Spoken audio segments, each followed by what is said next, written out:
Imagine stepping out of a warm car into air so cold that your breath instantly crystallizes into tiny ice daggers that slice through your lungs. Your nose hairs freeze solid within seconds, pricking you with every breath. The dry air triggers uncontrollable coughing fits. This isn't just cold weather. This is nature's death sentence. Welcome to Oymyakon, where the temperature reads minus 60.5 degrees Celsius. That's negative 75 Fahrenheit. Cold enough to kill you in minutes. Cold enough to freeze your eyeballs. Cold enough to turn your saliva into ice before it leaves your mouth.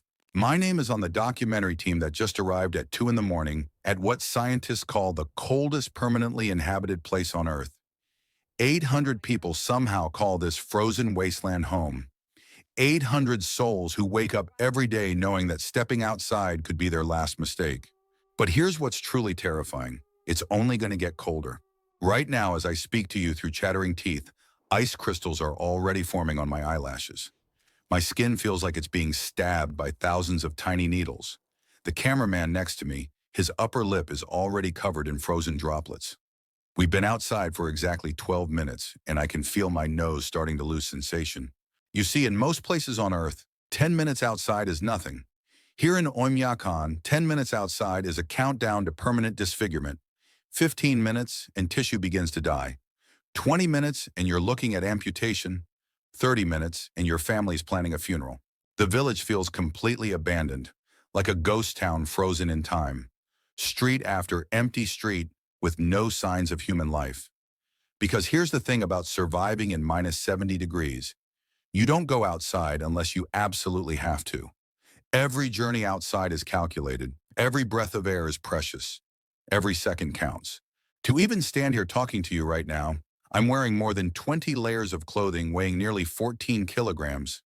That's 30 pounds of fabric, fur, and insulation just to prevent my body from shutting down. And even with all this protection, even with reindeer fur boots, pants, gloves, and a coat that costs more than most people's cars, I'm still just minutes away from frostbite. Think about that for a moment. I'm wearing the most advanced cold weather gear money can buy, gear designed by scientists who study polar exploration, and I'm still losing the battle against this cold. Now imagine living here. Imagine raising children here. Imagine growing old here. But somehow, impossibly, 800 people do exactly that. They raise families in houses where the temperature difference between inside and outside is over 100 degrees Celsius. They keep cattle alive when the air is cold enough to freeze diesel fuel solid. They grow old in a place where bones don't work properly, where cars die after just a few hours outside, where absolutely nothing grows from the permanently frozen ground. During our journey here, flying 7 hours east from Moscow, then driving 18 hours through 900 kilometers of desolate Siberian wilderness, I kept asking myself the same question. How is this possible? How do human beings not just survive, but actually build a community in conditions that would kill most people in minutes? Over the next 10 days, we're going to find out. We're going to live like the locals. We're going to drink water that comes from chopping blocks of river ice. We're going to eat meat so frozen it shatters like glass. We're going to witness children walking to school in temperatures that would shut down entire cities elsewhere in the world. We're going to meet Yodokia, a cattle farmer who wraps cloth around cow udders to prevent them from freezing solid, then watches as those same cows walk out into deadly cold every morning just to drink water from an unfrozen spring. We're going to follow Ivan, a hunter who has spent 40 years living in the forest, setting traps for animals that freeze to death before the trap even kills them. We're going to see families whose weekly bath ritual takes 5 hours because they have to chop wood, melt ice, and heat water in a process their grandparents have repeated for generations. We're going to visit a school that only closes when temperatures drop below minus 55 degrees Celsius. Today at minus 51, classes are in session. You'll witness technology fail in ways you never imagined.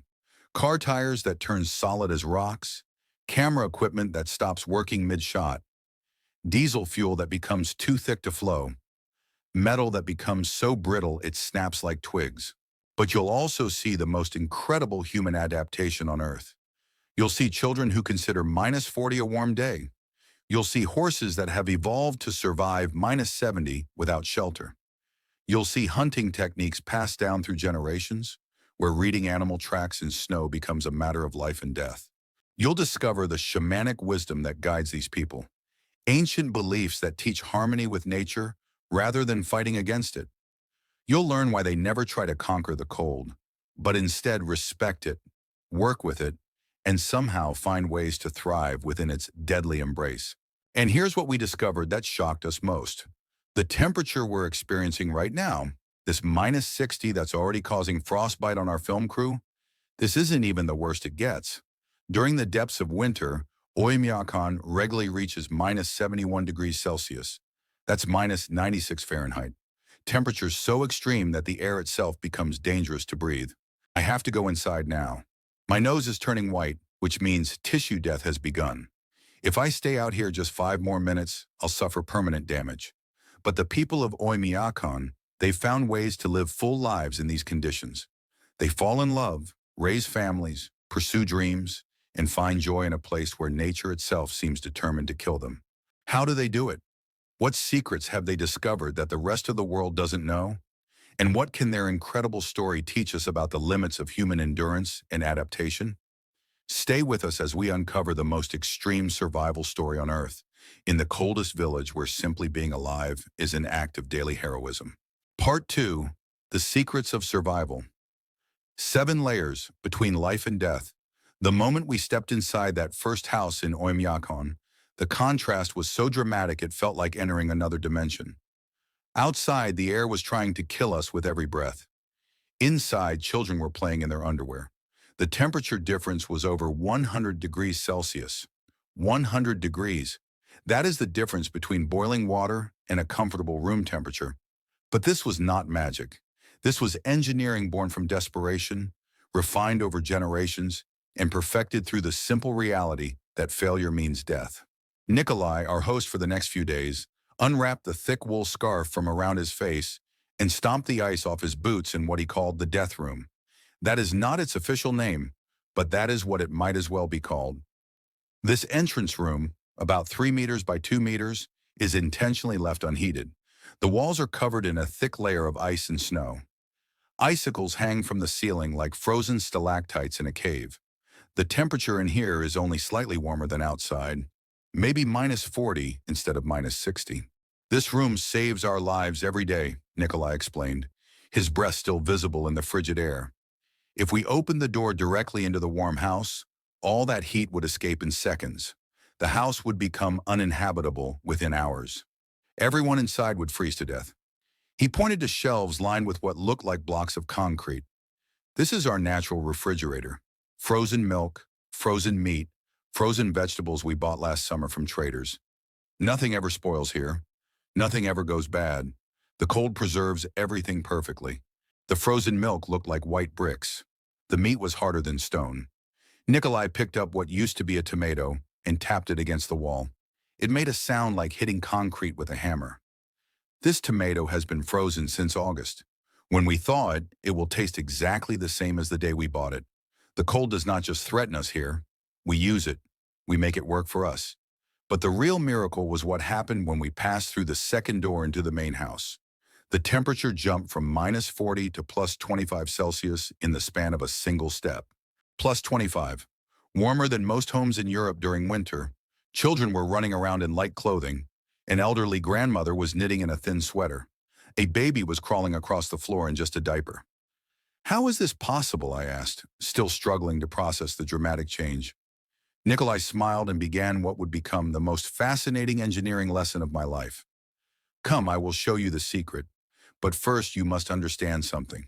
In Oymyakon, your house does not just keep you comfortable. Your house keeps you alive. If any part of this system fails, everyone inside dies. Not maybe dies. Dies. There is no backup plan. There is no calling for help. There is only this house and the knowledge passed down from our grandparents.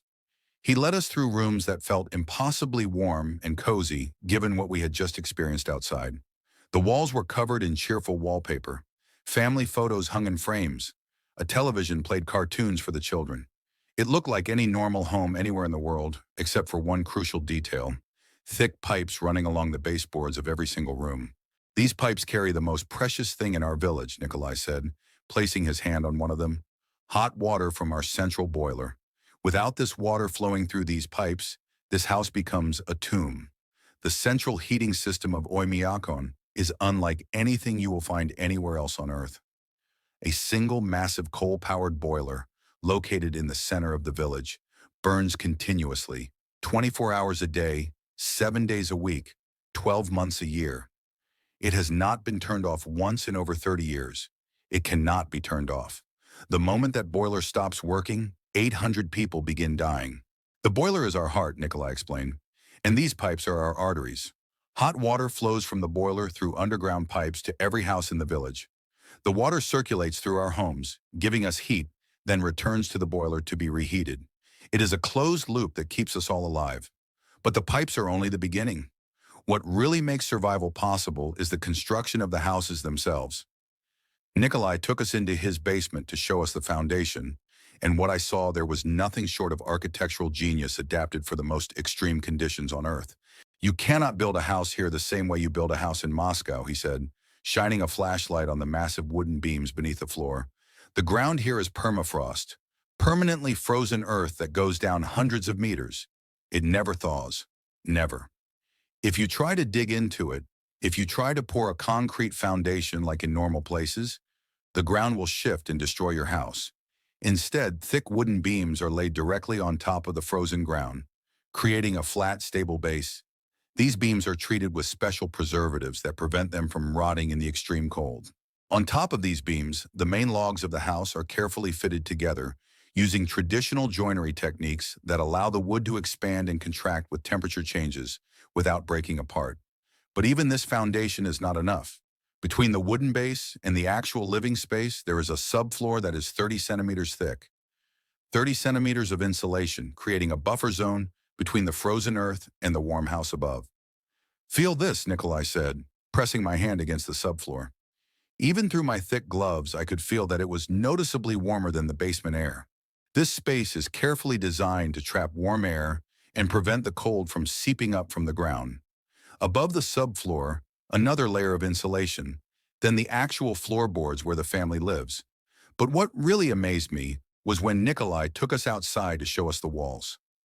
Count the layers, he said, pointing to a cross-section where part of the wall had been cut away for repairs. I counted carefully. 7 distinct layers, each serving a specific purpose in the battle against the cold. The outermost layer is wood, thick, heavy logs that form the primary structure. But not just any wood. These logs are selected specifically for their density and ability to withstand extreme temperature fluctuations without cracking. This wood comes from trees that grew very slowly in the cold, Nikolai explained. Fast-growing wood from warmer climates would split apart in our winters. We only use wood from trees that understand cold. Inside the wooden outer layer is the second layer, basalt wool. This is not ordinary insulation. Basalt wool is made from volcanic rock that has been melted down and spun into fibers. It can withstand temperatures from -200 degrees to +700 degrees Celsius.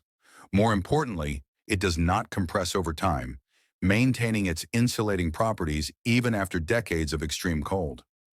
This basalt wool is our main defense, Nikolai said. It stops the cold from penetrating into the house, and it stops the warm air from escaping outside. The third layer is plaster, applied directly over the basalt wool to create an air barrier.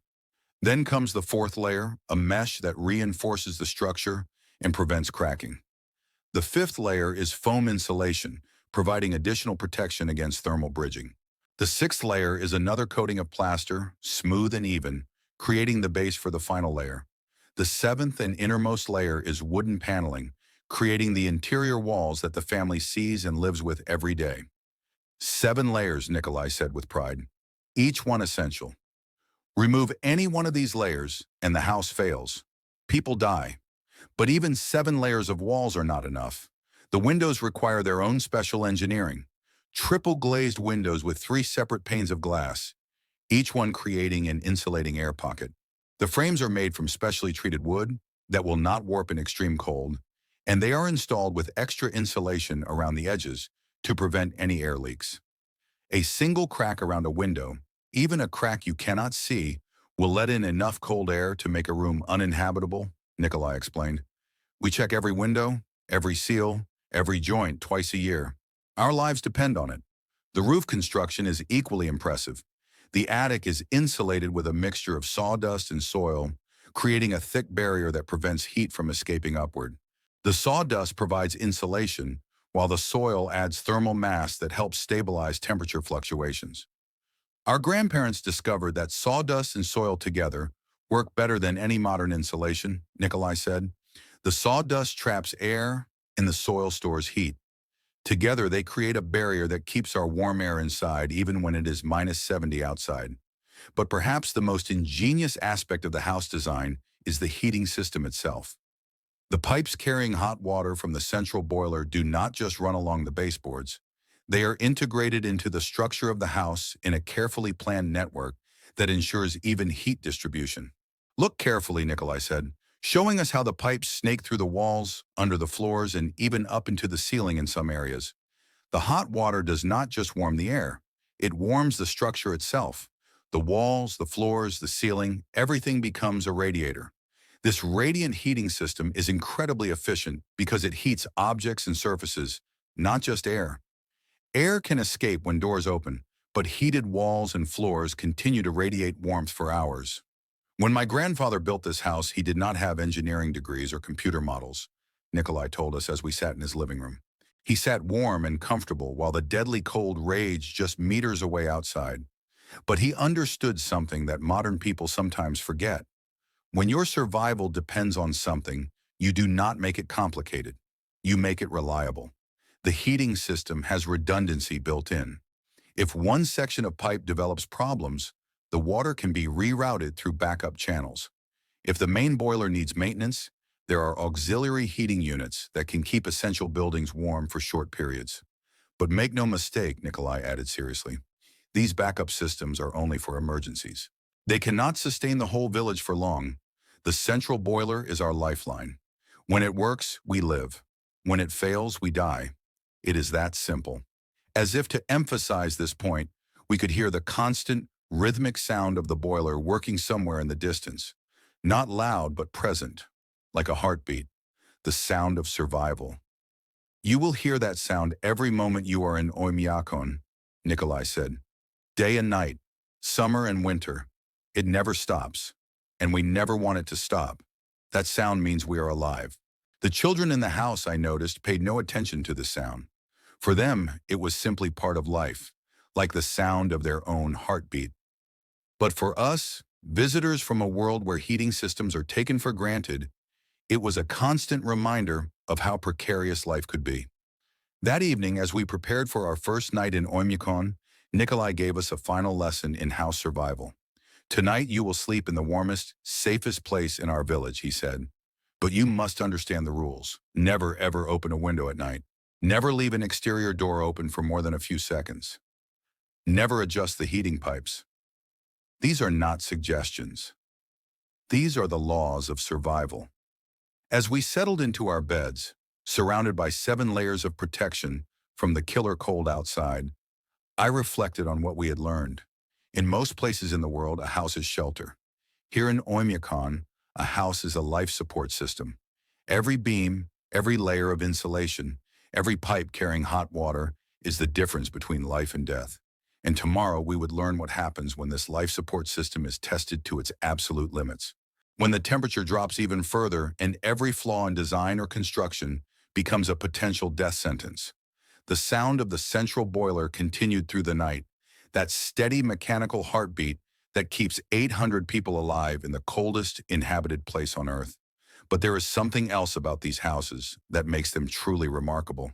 Something that goes beyond just engineering and enters the realm of human ingenuity, born from pure necessity. Each house in Oymyakon is not just a building. It is a carefully orchestrated survival machine where every room serves multiple purposes and every space is utilized to its maximum potential. The entrance room that we call the death room serves as more than just a temperature buffer. It is also the village grocery store, pharmacy, and storage facility all rolled into one. Families store their entire winter food supply in this frozen space. Sides of beef hang from hooks like sculptures in an ice gallery. Bags of flour, harder than concrete, are stacked like building blocks.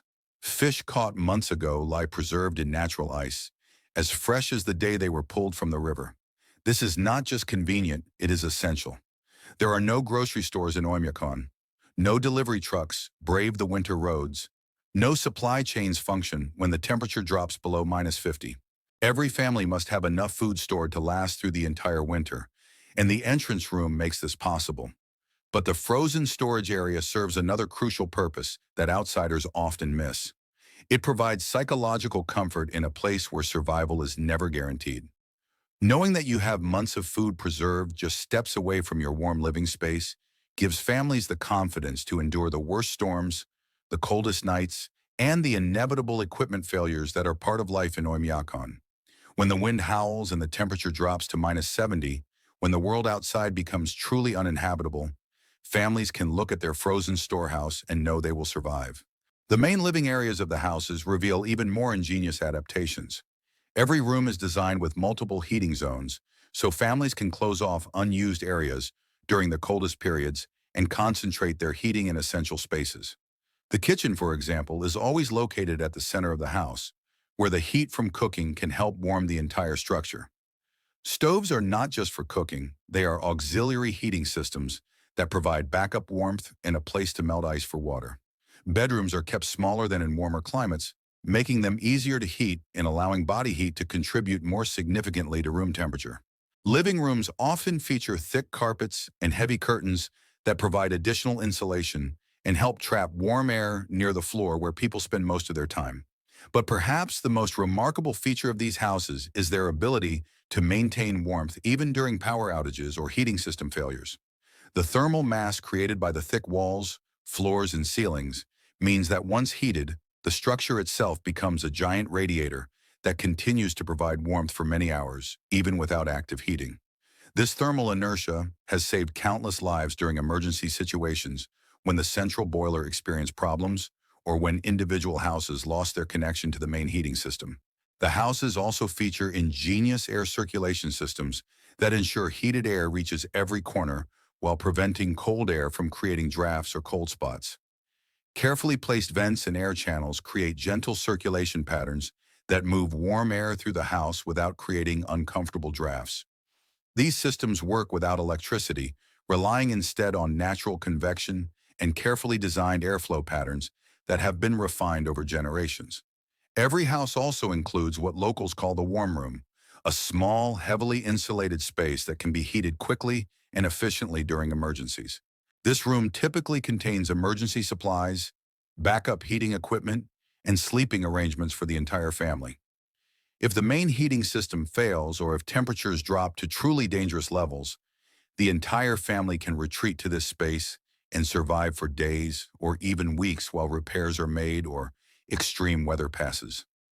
The warm room is not just a backup plan, it is a testament to the forward thinking and careful planning that characterizes every aspect of life in Oymyakon. These rooms have been used countless times over the years, and they have saved many lives. The construction techniques used in Oymyakon represent generations of accumulated knowledge about building in extreme cold. Every joint, every connection, every material choice reflects lessons learned through trial and error in conditions where errors can be fatal. The wood used in construction, for example, is harvested only during specific seasons when the moisture content is at its lowest. It is then seasoned for years in the cold itself, allowing it to adapt to the extreme temperature variations it will experience once incorporated into a house. This wood becomes incredibly strong and stable, capable of withstanding temperature swings of over 100 degrees without cracking or warping. The traditional joinery techniques used to connect the wooden elements do not rely on nails or screws that might become brittle in extreme cold. Instead, craftsmen use interlocking joints, wooden pegs, and traditional fastening methods that allow the structure to flex and move with temperature changes while maintaining its integrity. These techniques, passed down from generation to generation, represent centuries of accumulated wisdom about working with wood in conditions that would destroy conventional construction methods. The result is houses that become stronger and more stable over time, rather than weaker. The insulation techniques go far beyond simply stuffing material into wall cavities. Every air gap, every potential thermal bridge, every possible path for heat loss is carefully considered and addressed. The basalt wool insulation is installed using techniques that ensure no compression or settling that might create cold spots. The vapor barriers are installed with meticulous attention to detail, ensuring that moisture cannot enter the insulation and freeze, which would destroy its effectiveness. Even the electrical systems are specially designed for extreme cold conditions, with wiring that remains flexible at low temperatures and connections that will not fail when exposed to thermal cycling. This psychological aspect of the housing cannot be overstated. When people know they have a truly secure, warm, comfortable space to retreat to, they are much more willing and able to venture out into the dangerous cold to work, hunt, gather supplies, and maintain the community connections that make survival possible. The houses provide the confidence and security that allows the people of Oymyakon to live full lives rather than simply hiding from the cold. They are places where culture is preserved, where children learn the skills they will need to survive, and where the community spirit that makes life possible in such extreme conditions is nurtured and maintained. As we prepared to leave Nikolai's house the next morning to explore more of village life, I realized that we had witnessed something far more significant than just clever engineering. We had seen how human beings, when faced with seemingly impossible conditions, can not only survive but create homes that provide comfort, security, and the foundation for meaningful community life. The houses of Oymyakon are not just shelters from the cold, they are monuments to human ingenuity, determination, and the refusal to let even the most extreme conditions defeat the human spirit. Part 3. The 10-minute death sentence. When cold becomes a killer, the human body is an incredible machine, capable of adapting to an amazing range of conditions. But when the thermometer reads minus 65 degrees Celsius, adaptation stops and survival becomes a minute-by-minute battle against the basic laws of physics. I learned this lesson in the most terrifying way possible. It was our second morning in Oymyakon, and I thought I understood the cold. After all, we had made it through our first night alive. We had the proper equipment, the right clothing, and we had been briefed extensively on safety protocols. How dangerous could a simple walk to the village center be? The answer came in exactly 14 minutes and 37 seconds. That is how long it took for my nose to begin dying. We stepped outside Nikolai's house at 9:15 in the morning, though you would not know it was morning from looking around. The sun had risen technically, but provided about as much light as a candle in a cathedral. Everything was bathed in a dim, gray twilight that made the world look like a black and white photograph.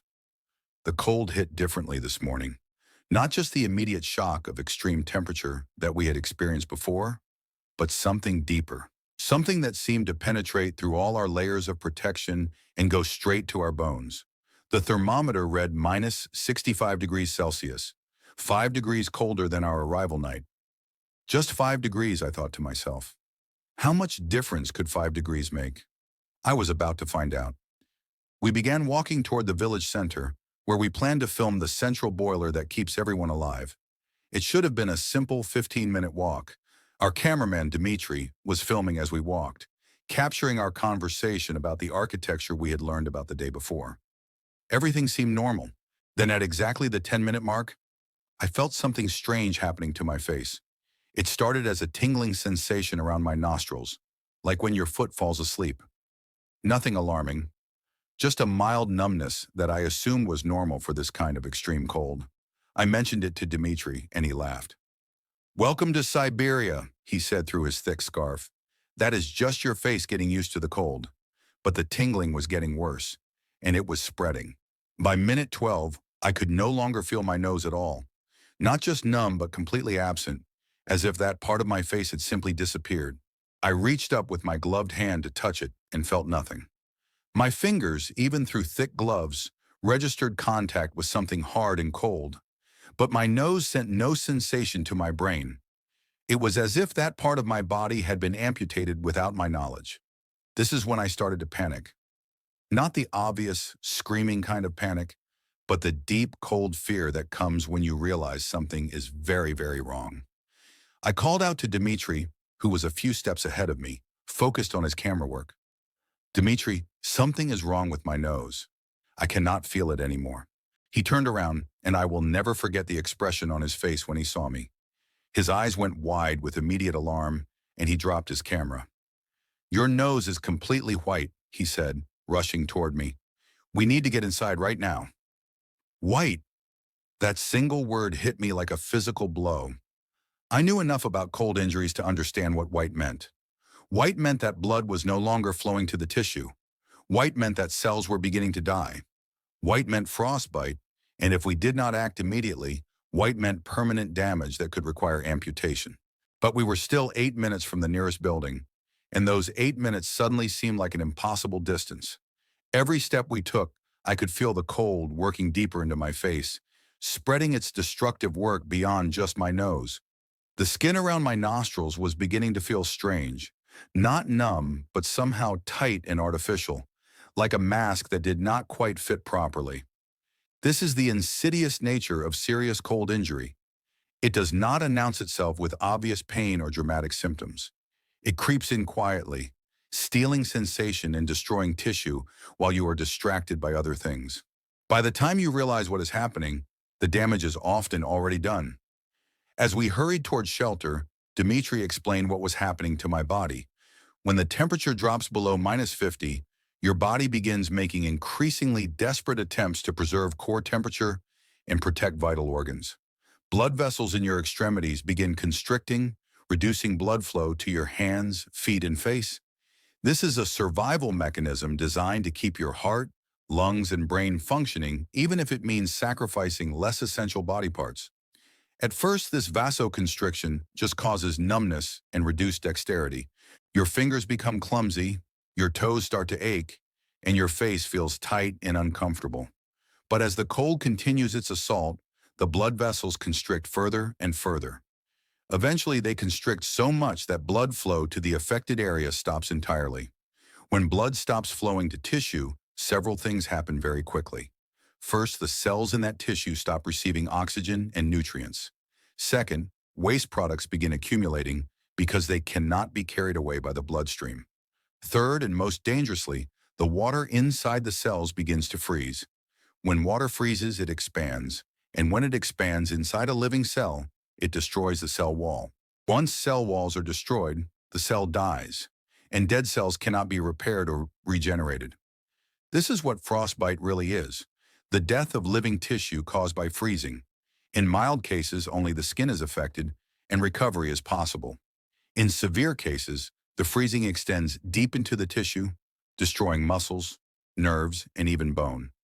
Severe frostbite often requires amputation because the dead tissue becomes infected and poses a threat to the rest of the body.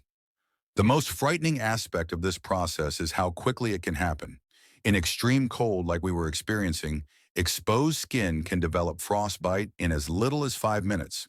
Protected skin, like mine was under multiple layers of face protection, can resist for longer, but not indefinitely.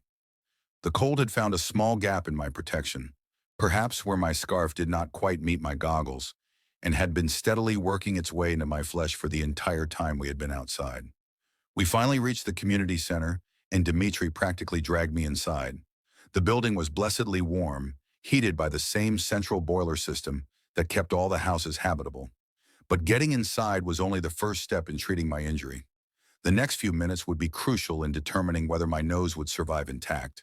The first thing they did was remove my outer face protection so they could assess the damage. When the scarf came away from my nose, I could see the concern in everyone's eyes. The tip of my nose and the area around my nostrils was indeed completely white, with a waxy, artificial appearance that made it look like a piece of plastic had been grafted onto my face. Worse, when I tried to move the muscles in that area, nothing happened. The tissue was not just numb, it was completely non-responsive. An elderly woman named Yelena, who had lived in Oymyakon for over 70 years, took charge of my treatment. She had seen frostbite many times before and knew exactly what to do. "Do not rub it," she warned firmly, stopping me as I instinctively reached toward my injured nose. Rubbing frostbitten tissue causes more damage because the ice crystals inside the cells act like tiny knives, cutting up the tissue from the inside. Instead, she produced a small bottle of aloe vera gel mixed with alcohol. "This is what we use," she explained, carefully applying the mixture to my nose. "The aloe soothes the tissue and helps prevent infection. The alcohol helps restore circulation without causing additional damage." The application of the aloe and alcohol mixture was both painful and reassuring. Painful because as circulation slowly returned to the frostbitten tissue, it brought with it a burning, stabbing sensation unlike anything I had ever experienced. Reassuring because pain meant that the nerves in the tissue were still alive and functioning. Dead tissue feels nothing at all. For the next 30 minutes, I sat in that warm building, holding my breath each time someone looked at my nose, waiting to see if the white color would fade and normal pink skin would return. The process seemed to take forever. Gradually, very gradually, color began to return to the frostbitten area. Not healthy pink at first, but a mottled combination of white, red, and purple that indicated blood flow was returning, but that the tissue was still severely traumatized. Yelena monitored the progress carefully, applying more of her aloe and alcohol mixture every few minutes and checking for signs of sensation returning. "Feel this," she said, gently touching different areas of my nose with a small piece of ice. "Can you tell where I am touching?" At first, I could feel nothing at all. The entire area remained completely numb despite the return of color. But gradually, over the course of an hour, sensation began to return. First as a vague awareness that something was touching my face, then as a more specific ability to locate where the touch was occurring. Finally, as something approaching normal sensation, though it remained hypersensitive and painful for days afterward. The full extent of my close call became clear only when Yelena explained what would have happened if we had stayed outside for just 5 more minutes. The white color would have spread to cover more of my nose and possibly my cheeks. The tissue death would have extended deeper, destroying not just skin, but the underlying muscle and cartilage that give the nose its shape. Recovery would have been impossible, and surgical amputation might have been necessary to prevent infection. Just 5 more minutes. That is the margin between a frightening but recoverable injury and permanent disfigurement. 5 minutes in a place where people live their entire lives, where children walk to school every day, where families have survived for generations. This experience taught me something profound about life in Oymyakon that no amount of reading or preparation could have conveyed. The cold here is not just an inconvenience or a hardship. It is a constant, present threat that can kill or maim with shocking speed. Every decision about when to go outside, how long to stay out, and what protection to wear is literally a life or death choice. The people who live here do not just endure this threat, they have learned to live with it so completely that they can function normally despite its constant presence. But they never ever forget that it is there. Every parent teaching a child how to dress for outdoors is passing on survival skills that could mean the difference between life and death. Every adult checking their equipment before leaving the house is performing a ritual that keeps them alive. Every person who notices someone else showing signs of cold injury and takes immediate action is participating in a community-wide system of mutual protection that makes survival possible. As I sat in that warm building, my nose slowly recovering from its brush with permanent damage, I watched the people of Oymyakon going about their daily business. Children bundled in, layer upon layer of protective clothing, walked past the windows on their way to school. Adults hurried from building to building, moving with the quick, purposeful pace of people who know they cannot linger outdoors. Elderly residents checked on each other, making sure everyone was warm and safe. Everyone moved with an awareness of the cold that was so complete it seemed unconscious. But I now knew it was anything but unconscious. It was the hyper-vigilant awareness of people living under constant threat, people who had learned through generations of experience exactly how dangerous their environment could be. My frostbite injury was relatively minor, but it gave me a new understanding of what life in Oymyakon really means. It is not just about having the right equipment or the right techniques for staying warm. It is about developing an instinctive, bone-deep awareness of danger that allows you to survive in conditions that would kill unprepared people in minutes. It is about learning to read the subtle signs that indicate when the cold is becoming truly dangerous and responding to those signs with immediate, decisive action. It is about building a community where everyone looks out for everyone else, because individual survival depends absolutely on collective vigilance and mutual aid. From that day forward, I never left any building in Oymyakon without checking and double-checking every piece of my protective equipment. I never stayed outside for more than 10 minutes without returning to shelter to warm up and assess my condition. I never ignored even the slightest sensation of numbness or tingling in any part of my body, and I never again underestimated the speed with which the cold could turn from uncomfortable to dangerous to life-threatening. The margin for error in Oymyakon is measured in minutes, sometimes in seconds. The difference between safe and unsafe, between injury and escape, between life and death, can be smaller than the time it takes to tie your shoes or check your watch. This is the reality that 800 people live with every single day, and somehow, incredibly, they have learned not just to survive but to thrive in these conditions. But surviving the cold is only one part of life in Oymyakon. Tomorrow we would learn about the other challenges that make life here so extraordinary. Finding food in a place where nothing grows, obtaining water in a place where everything is frozen, and maintaining the communities and relationships that make survival not just possible, but meaningful. Part 4. The Water of Life. From river ice to survival, water is life. This simple truth becomes absolutely critical in Oymyakon, where the very thing that keeps human beings alive becomes a daily challenge that requires hours of hard physical labor and careful planning. There are no water pipes in Oymyakon. There are no taps that you can turn to fill a glass or start a shower. There are no fire hydrants, no irrigation systems, no municipal water supplies of any kind. Every single drop of water that keeps 800 people alive must be harvested by hand from the frozen river that runs past the village. Every drop must be chopped, carried, melted, and carefully conserved, because obtaining more requires another dangerous journey into the killing cold. This morning we joined Nikolai and his neighbor Pavel on their weekly water-gathering expedition. It is a ritual that has been repeated thousands of times by hundreds of families, a carefully choreographed dance between human need and natural impossibility that determines whether families will have enough water to drink, cook, clean, and bathe until the next expedition becomes necessary. The process begins before dawn, not because of any particular schedule, but because the coldest part of the day, just before sunrise, is also when the ice on the river is thickest and most stable. Working on river ice in Oymyakon is extremely dangerous. The flowing water beneath the ice creates unpredictable weak spots and thin areas that can give way without warning. Falling through the ice in these temperatures would mean almost certain death. Even if you managed to pull yourself out of the water immediately, your clothes would freeze solid within minutes, creating a suit of ice that would be impossible to remove and would freeze you to death even if you reached shelter. So the ice harvesting must be done with extreme care, using techniques that have been developed and refined over generations of people who learned through trial and error how to work safely on frozen water. The expedition consists of 4 people: Nikolai, Pavel, Pavel's teenage son Mikhail, and myself. Each person has specific responsibilities that are based on years of experience and an understanding of how to minimize risk while maximizing efficiency.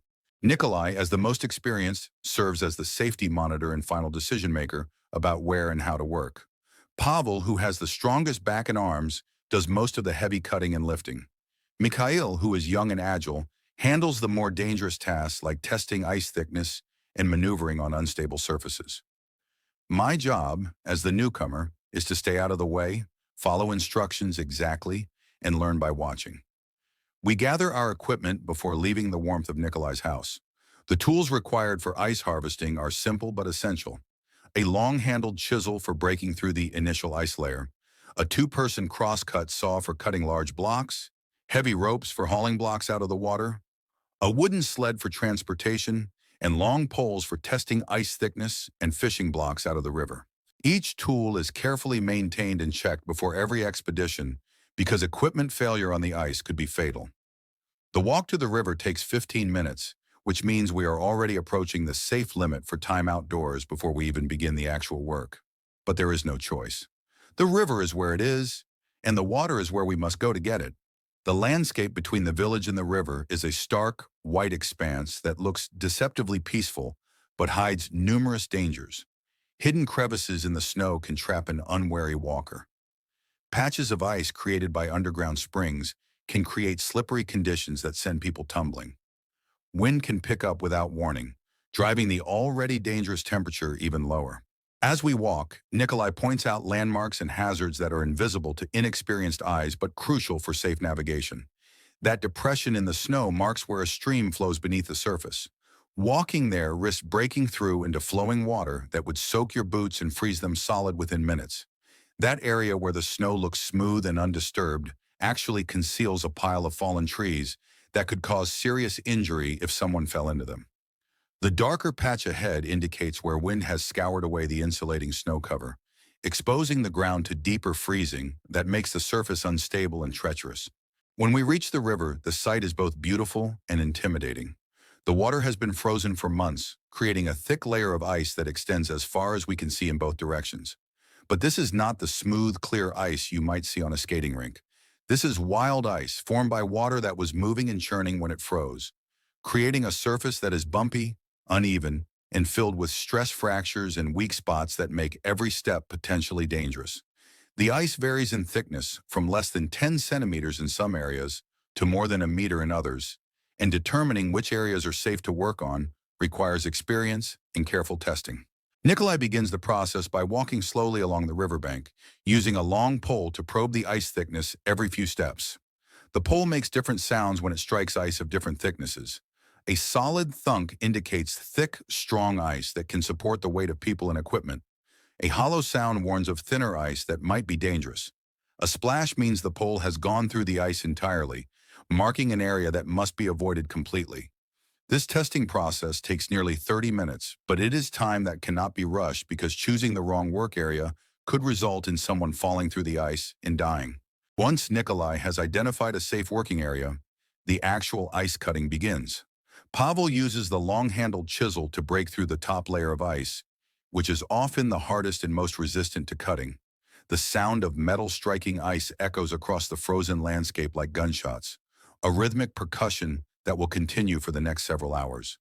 Breaking through this initial layer requires tremendous physical effort, and Pavel must work in short bursts to avoid overheating in his heavy protective clothing.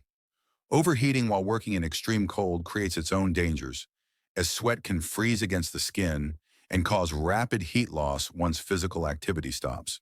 After the initial breakthrough, the cross-cut saw comes into play. This is where the real skill and experience become evident.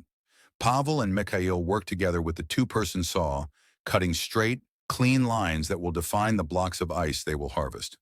The blocks must be large enough to provide substantial amounts of water when melted, but not so large that they become impossible to lift and transport. Experience has taught them that blocks measuring roughly 60 centimeters by 40 centimeters by 30 centimeters deep provide the optimal balance between water yield and manageable weight. Cutting these blocks requires perfect coordination between the two saw operators. The saw must move in smooth, steady strokes that cut completely through the ice without binding or breaking. If the saw binds in the ice, precious time and energy are wasted freeing it. If the saw breaks, the entire expedition might have to be abandoned because there is no backup equipment. Pavel and Mikhail have been working together for years, and their movements have the fluid precision of a practiced dance. Each person knows exactly when to push, when to pull, when to apply pressure, and when to ease off, creating a rhythm that efficiently cuts through ice that is hard as concrete. As the blocks are cut free, they must be immediately lifted out of the water before they can sink or drift away. This is perhaps the most dangerous part of the entire process because it requires workers to lean over open water while handling heavy, slippery objects with numbed hands. The blocks, saturated with water, weigh much more than you might expect. A single block can weigh 40 to 50 kilograms, and it must be lifted straight up out of the water and onto the ice surface without dropping it back into the river. The workers use ropes and hooks to grab the blocks, but the actual lifting requires raw strength and careful balance to avoid falling into the water. Each successfully harvested block is immediately dragged away from the cutting area and loaded onto the wooden sled. The sled, constructed specifically for this purpose, has high sides and runners designed to move smoothly over snow and ice, even when heavily loaded. Loading the sled requires careful attention to weight distribution and balance. Too much weight on one side could cause the sled to tip over, potentially losing precious blocks and forcing the team to start over. Too much weight overall could make the sled impossible to pull back to the village, leaving the team stranded on the ice with a load they cannot move. As we work, the physical demands of ice harvesting become increasingly apparent. Despite the extreme cold, the workers are sweating heavily inside their protective clothing. The combination of intense physical labor and multiple layers of insulation creates a dangerous situation where the body overheats while the extremities remain at risk of freezing. Pavel and Mikhail must constantly monitor their own condition, removing or adjusting layers of clothing to prevent dangerous overheating while ensuring that hands, feet, and faces remain protected from frostbite. The work is also mentally exhausting because it requires constant vigilance about safety. Every step on the ice must be carefully considered. Every movement around the open water must be planned and executed with precision. Every tool must be handled with awareness that dropping it into the river would mean losing essential equipment. The consequences of any mistake are potentially fatal, so there is no room for carelessness or inattention, even for a moment. After 2 hours of cutting, lifting, and loading, the sled holds 12 large blocks of ice, representing approximately 300 liters of water when melted. This is enough to supply a family of 6 for about 2 weeks, covering drinking, cooking, and basic washing needs. Bathing and laundry will require additional water gathering expeditions, but this load represents the minimum necessary for survival until the next trip becomes necessary. The loaded sled weighs nearly 400 kilograms, requiring all 4 team members to pull it back to the village. The journey back is significantly more difficult than the trip out. The heavy sled creates deep tracks in the snow and requires constant pulling force to keep it moving. The team must work together, coordinating their efforts to navigate around obstacles and up inclines while maintaining steady progress toward home. Stopping for more than a few moments risks having the sled freeze to the ground, making it much harder to get moving again. The physical exertion of pulling the heavy load, combined with the need to maintain the effort for the entire 15-minute journey back, pushes everyone to their limits. When we finally reach Nikolai's house, the ice blocks must be unloaded and stored immediately. Some blocks go into the unheated entrance room, where they will remain frozen until needed. Others are moved to a special storage area behind the house, where they are covered with snow and sawdust to provide additional insulation and prevent sublimation, the process by which ice turns directly into water vapor without melting. Proper storage of the ice blocks is crucial because losing water to sublimation means the dangerous and exhausting harvesting process must be repeated more frequently. The ice that will be used immediately is brought into the house and placed in large containers near the heating system to begin the melting process. Melting ice takes time and fuel, both precious resources in Oymyakon. The melting must be done gradually to avoid wasting fuel and to ensure that the resulting water is clean and free of debris. As the ice melts, it must be filtered through cloth to remove any dirt, vegetation, or other contaminants that might have been frozen into the blocks. The resulting water is then stored in covered containers to prevent contamination and to minimize evaporation. The water management does not end with melting the ice. Every drop of water in the house must be used efficiently because obtaining more requires another dangerous expedition to the river. Cooking water is carefully measured to avoid waste. Dishwater is reused for cleaning floors and other non-consumption purposes. Even the water used for washing hands and faces is collected and reused for less critical purposes. Nothing is wasted because everything is precious in a place where water literally costs blood, sweat, and the constant risk of death to obtain. Bathing represents the ultimate water challenge in Oymyakon. A proper bath for one person requires approximately 50 liters of water, which means harvesting and melting 4 large ice blocks just for bathing. The bathing process itself requires hours of preparation, gathering extra ice blocks, building up the fire to heat large quantities of water, preparing the bathing area to prevent heat loss, and coordinating the timing so that the hot water is ready when needed. Most families bathe only once per week, and the entire process takes most of a day to complete properly. The bathing ritual begins early in the morning with gathering additional ice blocks specifically for this purpose. These blocks must be clean ice, cut from areas of the river where the water is clearest and least contaminated. The blocks are brought inside and placed near the heating system to begin melting several hours before the bath is scheduled to begin. While the ice melts, family members gather firewood to fuel the extra heating that will be required to warm large quantities of water to bathing temperature. The actual bathing takes place in a small room that can be heated quickly and efficiently. Multiple containers of hot water are prepared, each serving a specific purpose in the bathing process. The first container holds the hottest water for initial washing. The second contains slightly cooler water for rinsing. The third holds warm water for final cleaning and hair washing. Each container represents hours of work to harvest, melt, and heat the ice that provides the water, making every drop precious and every moment of the bath a luxury that has been earned through hard physical labor. During the bath, family members take turns using the water as efficiently as possible. The bathing process is more like a carefully choreographed ritual than the casual showers that people in warmer climates take for granted. Every movement is planned to conserve water and heat. The room is kept as warm as possible to prevent the bathers from losing body heat too quickly. Towels and clothing are pre-warmed near the heating system so that people can dress quickly after bathing without losing the warmth they have gained from the hot water. After bathing, the used water is not discarded. It is saved for cleaning floors, washing clothes, and other purposes where clean but not pristine water is sufficient. Even this gray water is valuable because it does not require additional trips to the river to obtain. The gray water is used until it becomes too dirty for any purpose, and only then is it finally discarded. This level of water conservation is necessary because the alternative is more frequent trips to the river, each one carrying the risk of injury or death in the extreme cold. The weekly bathing ritual serves purposes beyond just physical cleanliness. It provides families with a sense of normalcy and comfort in an environment that is constantly threatening and uncomfortable.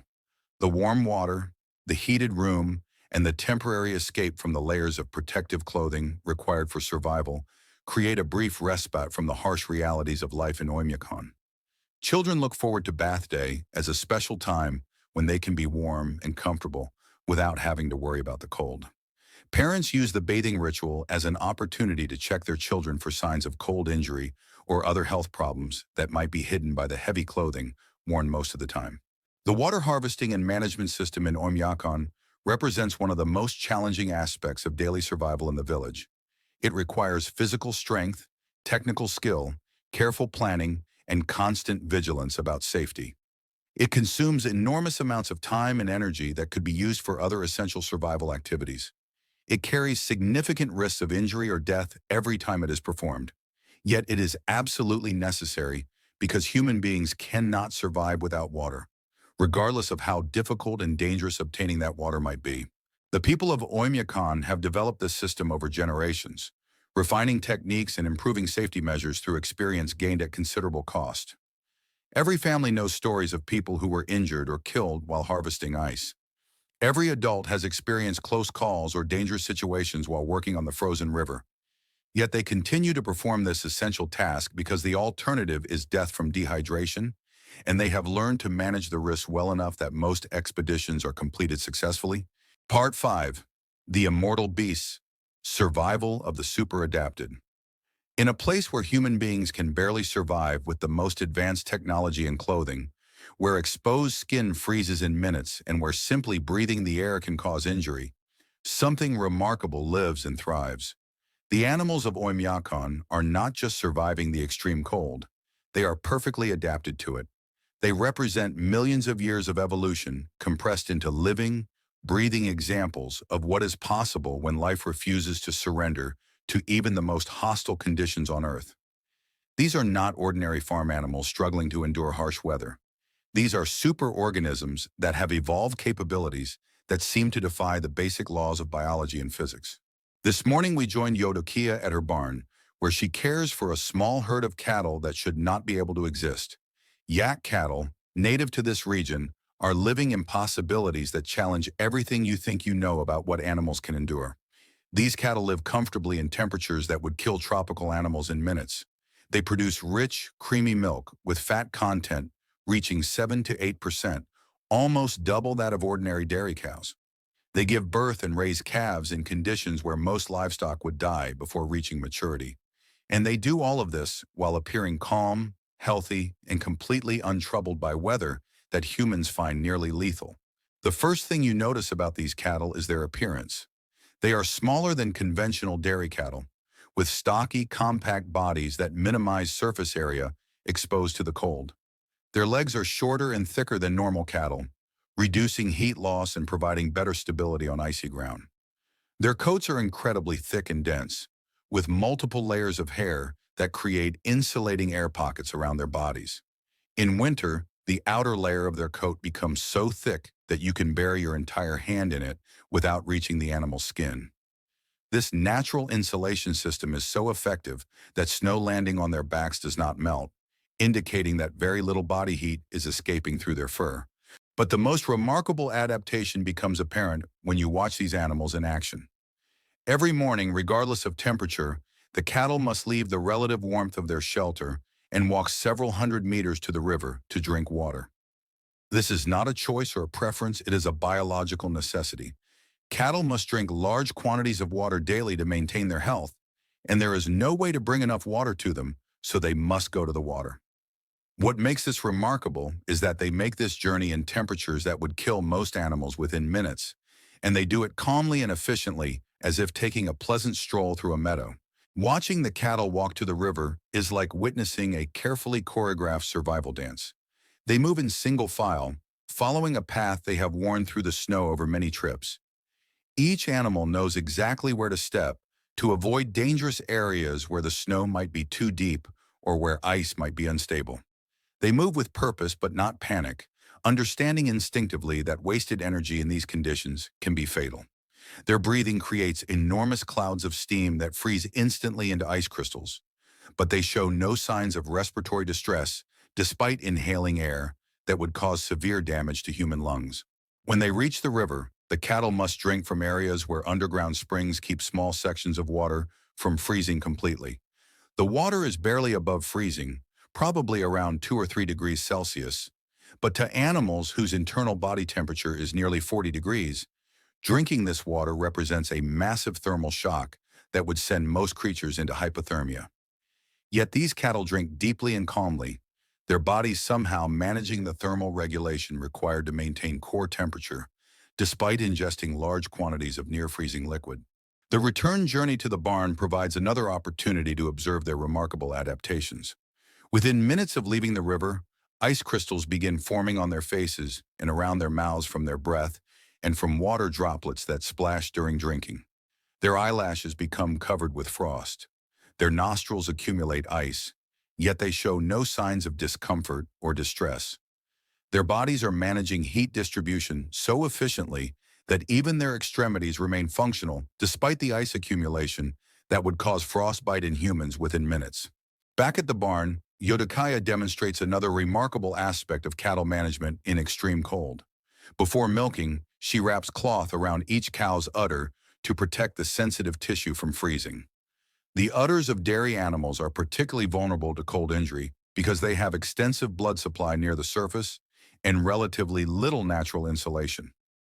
In normal cold weather, this protection might be sufficient, but in Oymyakon, where the air temperature can cause frostbite in minutes, even this protection is barely adequate. The milking process itself reveals more about these remarkable animals.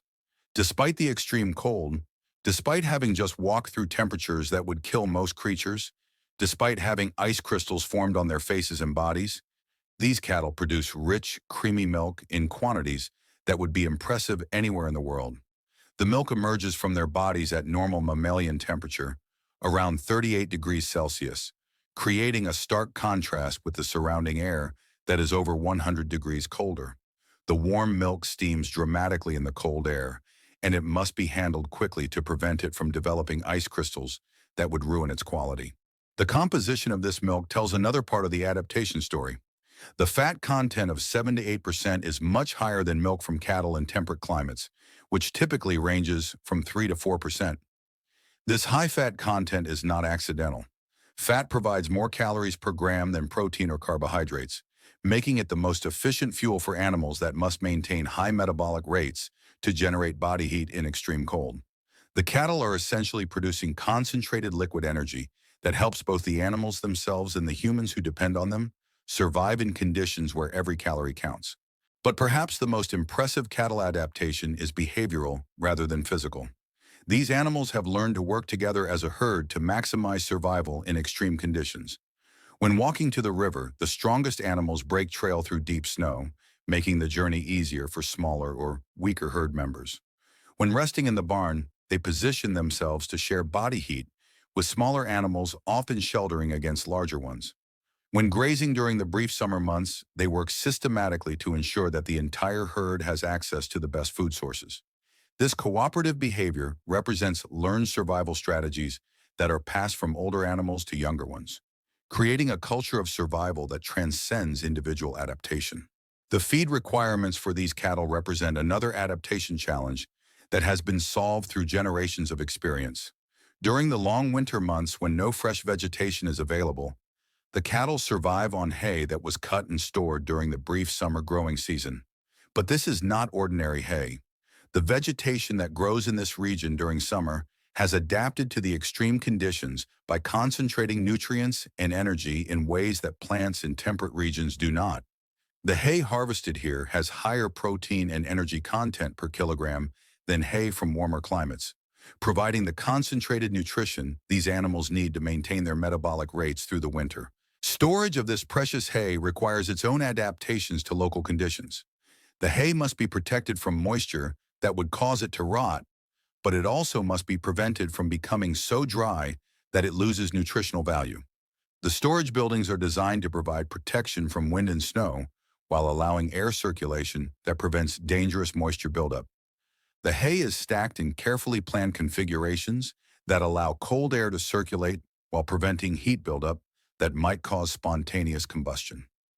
These storage techniques represent generations of accumulated knowledge about preserving feed in conditions where mistakes can mean the death of entire herds. Even more remarkable than the cattle are the horses of Oymyakon. Yakutian horses represent perhaps the most extreme example of cold adaptation in the mammalian world. These animals live outdoors year-round in temperatures that regularly reach -70 degrees Celsius. They do not have heated shelters. They do not have supplemental heating. They do not have any protection from the elements except what their own bodies provide. Yet they not only survive, they remain healthy, active, and capable of reproduction in conditions that would kill most horses within hours. The physical adaptations of Yakutian horses are extraordinary. They are smaller than most horse breeds, which reduces their surface area to volume ratio and minimizes heat loss. Their bodies are remarkably round and compact, with thick layers of fat that provide both insulation and energy storage for times when food is scarce. Their legs are shorter than normal horses, which reduces the extremities that are most vulnerable to freezing. Their hooves are larger and more rounded than temperate climate horses, distributing their weight more effectively on snow and ice, while providing better insulation from frozen ground. But the most striking adaptation is their coat. In winter, Yakutian horses develop a coat so thick and dense that it resembles the fur of Arctic mammals more than typical horsehair. This coat consists of multiple layers, each serving a specific purpose in the battle against extreme cold. The outer layer consists of long, coarse guard hairs that shed moisture and provide wind protection. Beneath this is a layer of shorter, denser hair that traps air and provides the primary insulation. Closest to the skin is an incredibly fine, soft undercoat that creates an additional insulating layer and helps regulate temperature by expanding or contracting based on conditions. This multi-layer coat system is so effective that snow landing on the horses does not melt, indicating that virtually no body heat is escaping through their fur. The horses can lie down and sleep on snow and ice without losing dangerous amounts of body heat to the ground.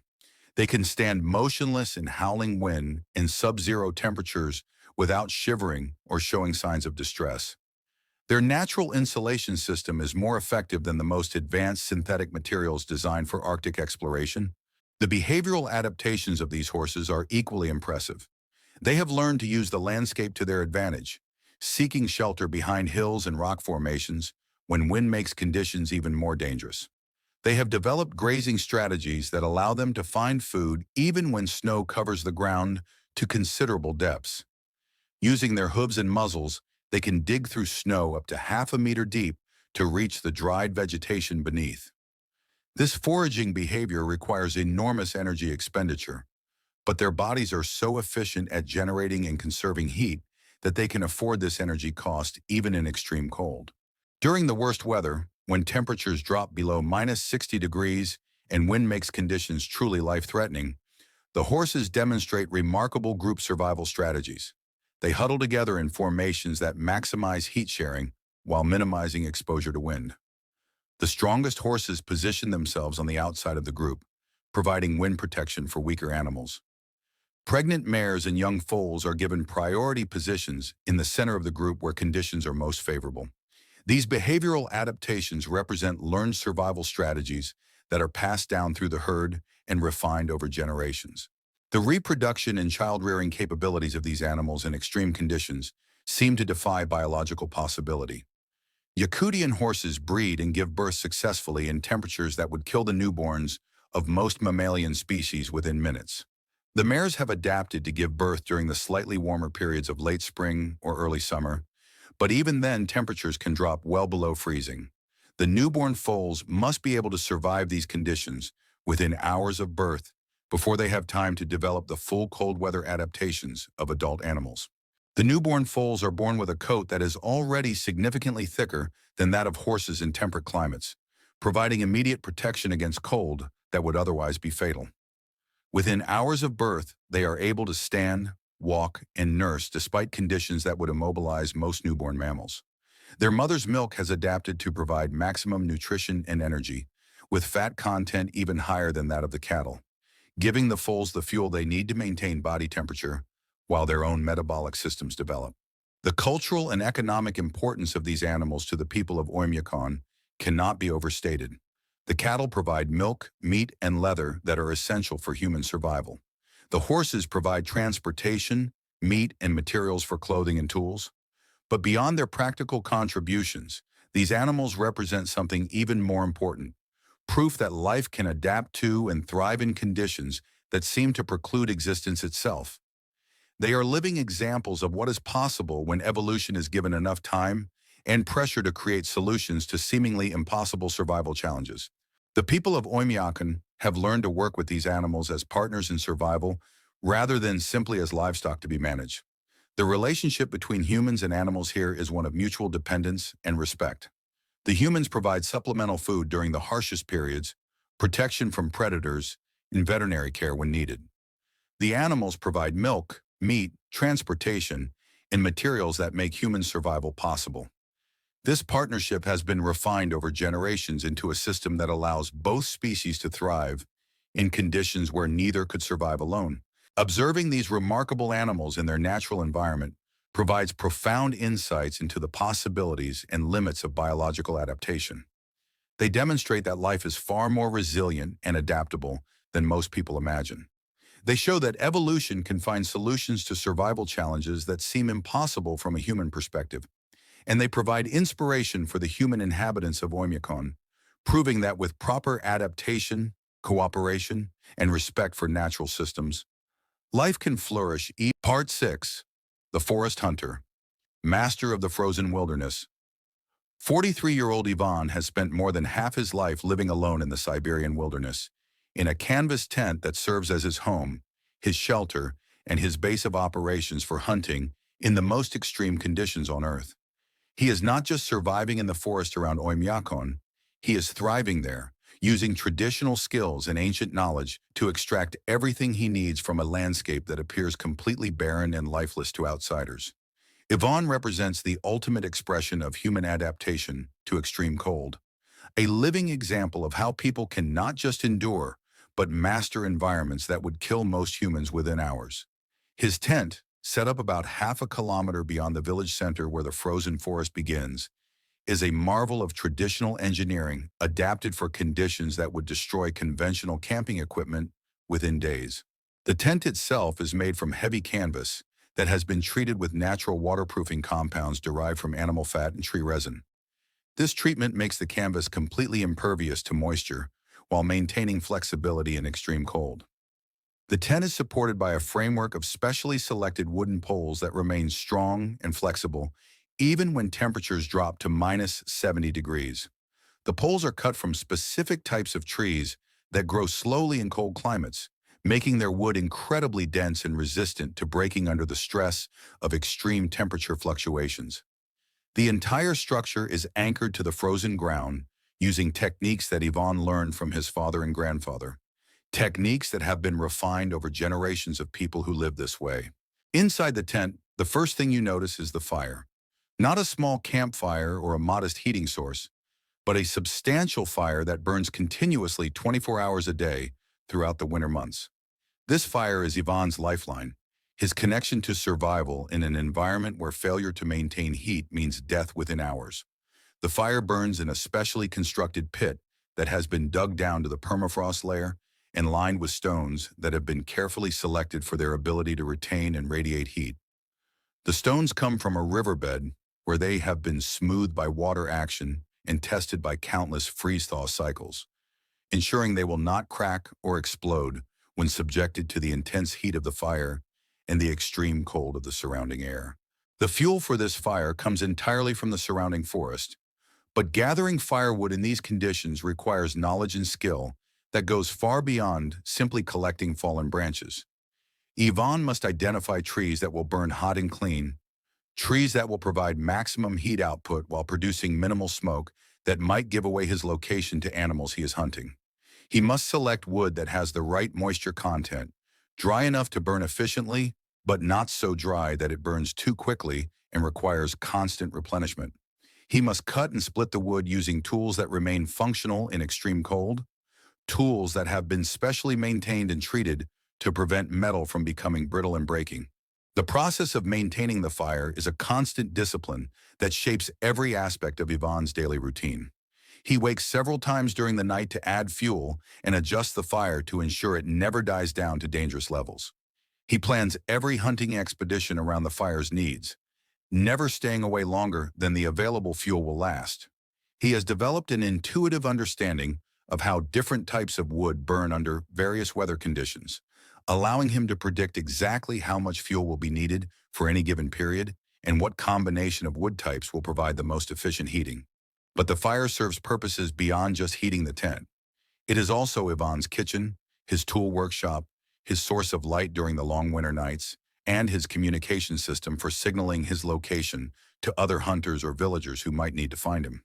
The smoke from his fire carries information about his activities to anyone who knows how to read it. Thick, dark smoke indicates he is burning green wood, possibly because he is processing fresh game and needs sustained heat for cooking and preservation. Thin, clean smoke suggests he is burning well-seasoned wood and probably engaged in routine maintenance activities. No smoke at all would be a danger signal, indicating something might be seriously wrong. The area around Ivan's tent reveals the extent of his adaptation to wilderness, living in extreme cold. He has created a complex system of food storage, tool maintenance, and resource management that allows him to remain completely self-sufficient for months at a time. Hanging from poles and trees around the tent are the results of his hunting activities: frozen fish, birds, and small mammals that serve as his primary food supply. These animals are not just hanging randomly.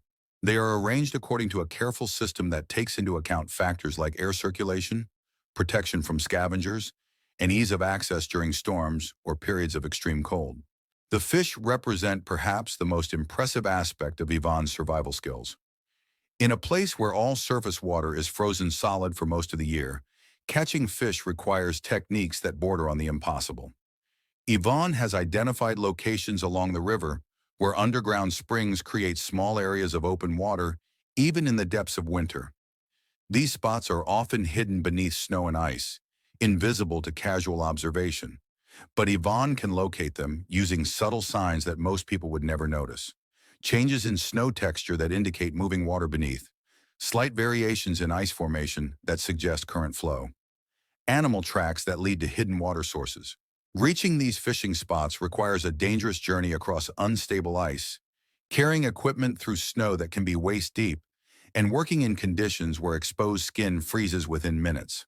The fishing itself must be done quickly and efficiently because prolonged exposure to the conditions around open water can be fatal. Ivan uses nets that he sets beneath the ice, a technique that requires cutting through ice that can be more than a meter thick, positioning the nets in exactly the right locations to intercept fish movements, and retrieving the nets before ice formation traps them permanently. The fish he catches are immediately flash frozen by the extreme air temperature, preserving them perfectly until they are needed for food. But eating frozen fish in these conditions requires its own specialized techniques. The fish must be carefully thawed near the fire to avoid destroying their texture and nutritional value. They must be cleaned and prepared using tools that remain sharp and functional in extreme cold. And they must be consumed in ways that provide maximum nutrition and energy to support the high metabolic demands of surviving in these conditions. Yvonne demonstrated the traditional way of eating fish in extreme cold, a technique that shocked and amazed us. He takes fish that are frozen solid, slices them into thin pieces using a knife that he keeps warm by the fire, and eats them raw while they are still partially frozen. The fish has a texture similar to ice cream, he explained, and eating it this way provides maximum nutritional value while also supplying water to his body in a form that does not require additional fuel to melt and heat. This technique requires careful selection of fish that are completely fresh and free of parasites, knowledge that has been passed down through generations of hunters who learn through experience which fish are safe to eat raw and which must be cooked. The nutritional strategy behind eating raw frozen fish reveals sophisticated understanding of human dietary needs in extreme cold.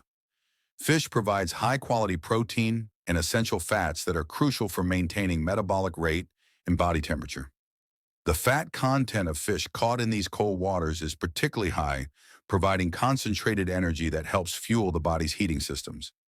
Eating the fish raw preserves vitamins and minerals that might be destroyed by cooking, particularly vitamin C, which is essential for preventing scurvy, but difficult to obtain from other sources in this environment. Beyond fishing, Yvonne's hunting activities encompass a wide range of animals that require completely different tracking, trapping, and hunting techniques. Small mammals like hares and foxes are trapped using snares and deadfall traps that must be carefully constructed to function reliably in extreme cold. The traps must be built using materials that remain flexible and functional when temperatures drop to -70 degrees. The trigger mechanisms must be designed to work even when metal components become brittle and wooden parts contract significantly due to cold. Setting these traps requires intimate knowledge of animal behavior in extreme cold. Yvonne can read tracks in snow like most people read books, interpreting not just which animals have passed through an area, but when they passed, what they were doing, where they were going, and what their physical condition might be. He can tell from the depth and spacing of tracks whether an animal is healthy or injured, well-fed or hungry, moving with purpose or wandering randomly. This information allows him to predict where animals are likely to travel and where traps should be positioned for maximum effectiveness. The psychological aspects of living alone in the wilderness during the extreme cold of an Arctic winter cannot be underestimated. Yvonne spends months at a time with no human contact except for occasional visits to the village for supplies or emergencies. The isolation is profound, broken only by the sounds of wind, fire, and the occasional movement of wildlife. The darkness during winter months is nearly complete, with only a few hours of dim twilight each day providing relief from the psychological pressure of constant night. Yet Yvonne has not just learned to tolerate this isolation, he has learned to thrive in it. He speaks of the forest as his companion, describing how he reads the subtle signs and sounds that tell him about weather changes, animal movements, and the overall health of the ecosystem around him. He has developed a relationship with his environment that goes far beyond simple survival, becoming so attuned to the natural world that he can predict weather changes hours before they occur and sense the presence of animals long before they become visible.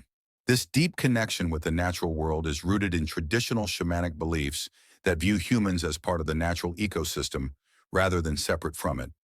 Yvonne practices rituals and ceremonies that maintain his spiritual connection to the animals he hunts and the land that sustains him. Before each hunt, he performs ceremonies asking permission from the spirits of the animals in the forest. After successful hunts, he offers portions of his catch back to the natural world, ensuring that the balance between taking and giving is maintained. These spiritual practices serve important psychological functions in addition to their cultural and religious significance. They provide structure and meaning to activities that might otherwise seem like mere survival tasks.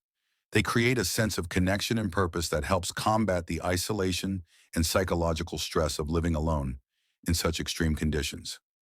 They establish a framework for understanding and accepting both success and failure in hunting activities, helping to maintain mental stability when survival depends on uncertain and uncontrollable natural processes. The shamanic worldview also influences Yvonne's approach to resource management and conservation. He takes only what he needs from the environment, never hunting or fishing to excess even when opportunities are abundant. He rotates his hunting areas to prevent overexploitation of any particular location. He times his activities to avoid disrupting animal breeding cycles or migration patterns. This conservation ethic is not based on modern environmental science, but on traditional knowledge that understands the importance of maintaining ecological balance for long-term survival. Yvonne's toolkit represents generations of accumulated knowledge about what implements are essential for survival in extreme cold, and how those tools must be designed and maintained to function reliably under conditions that would destroy ordinary equipment. His knives are made from specific types of steel that remain sharp and resist brittleness in extreme cold. They are mounted in handles made from materials that provide secure grip, even when hands are numb by cold. The blades are maintained using sharpening techniques that preserve their edge, while preventing the microfractures that can develop when metal is subjected to extreme temperature fluctuations. His traps and snares are constructed using a combination of traditional materials and modern components that have been tested and proven reliable in Arctic conditions.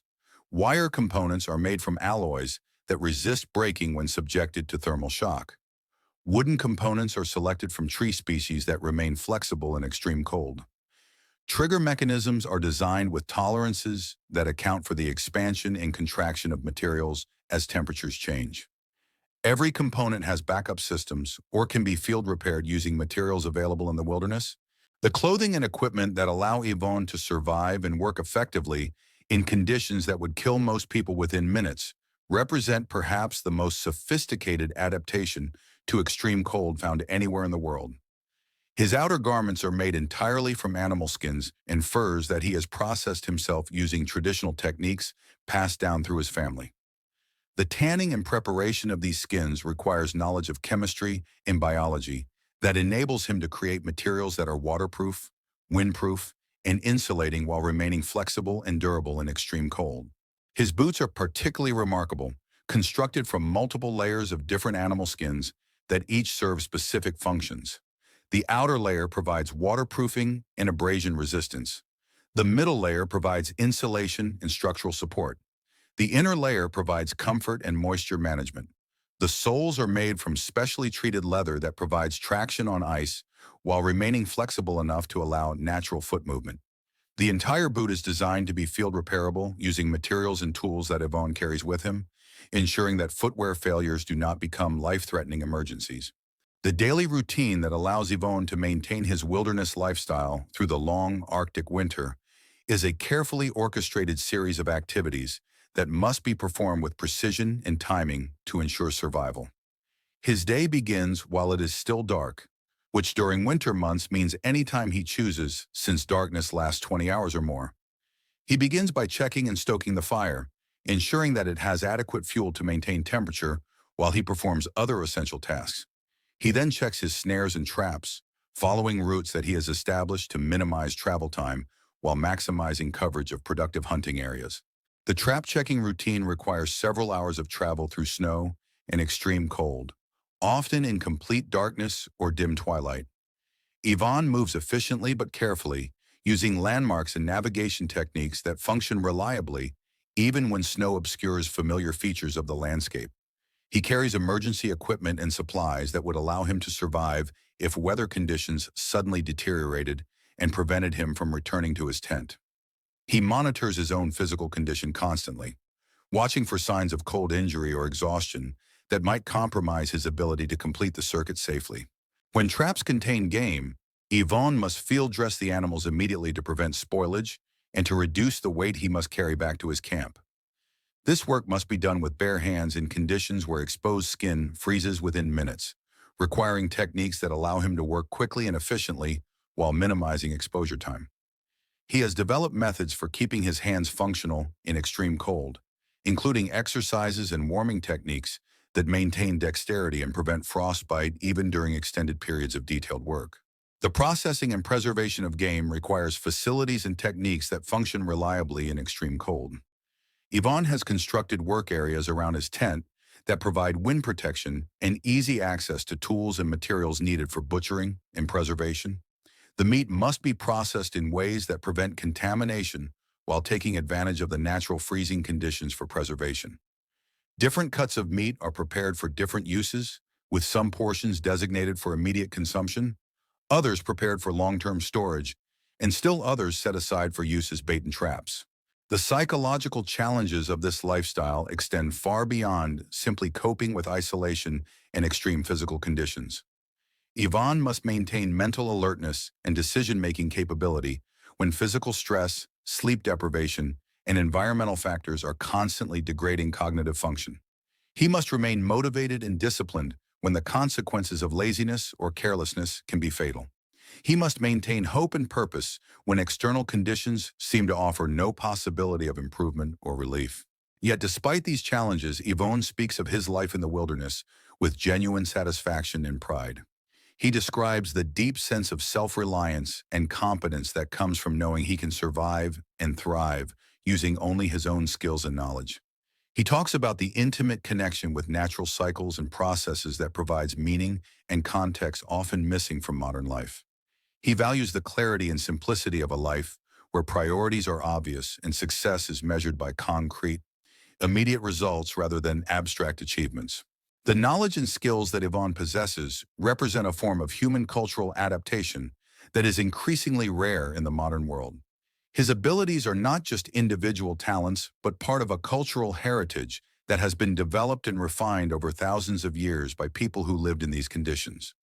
This knowledge includes not just practical skills like hunting and trapping, but also deep understanding of ecology, weather patterns, animal behavior, and resource management that allows sustainable exploitation of seemingly barren environments. This traditional knowledge is now at risk of disappearing as younger generations move to cities and adopt modern lifestyles that do not require these skills. Yvonne is one of the last people in his region who possesses the complete range of abilities needed for independent survival in the Arctic wilderness. He is concerned about preserving this knowledge for future generations, but he also recognizes that the lifestyle and cultural context that created and maintained these skills is rapidly disappearing.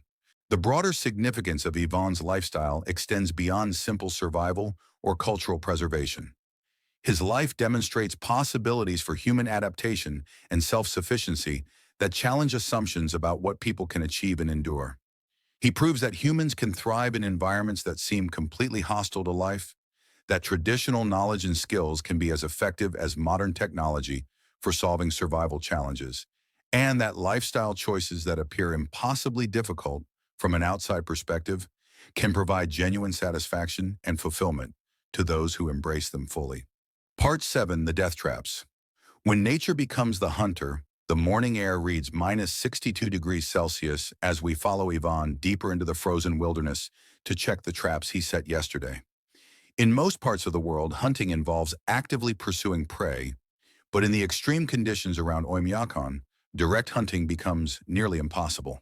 The cold makes extended pursuit dangerous for hunters, and most animals have adapted behaviors that make them extremely difficult to approach.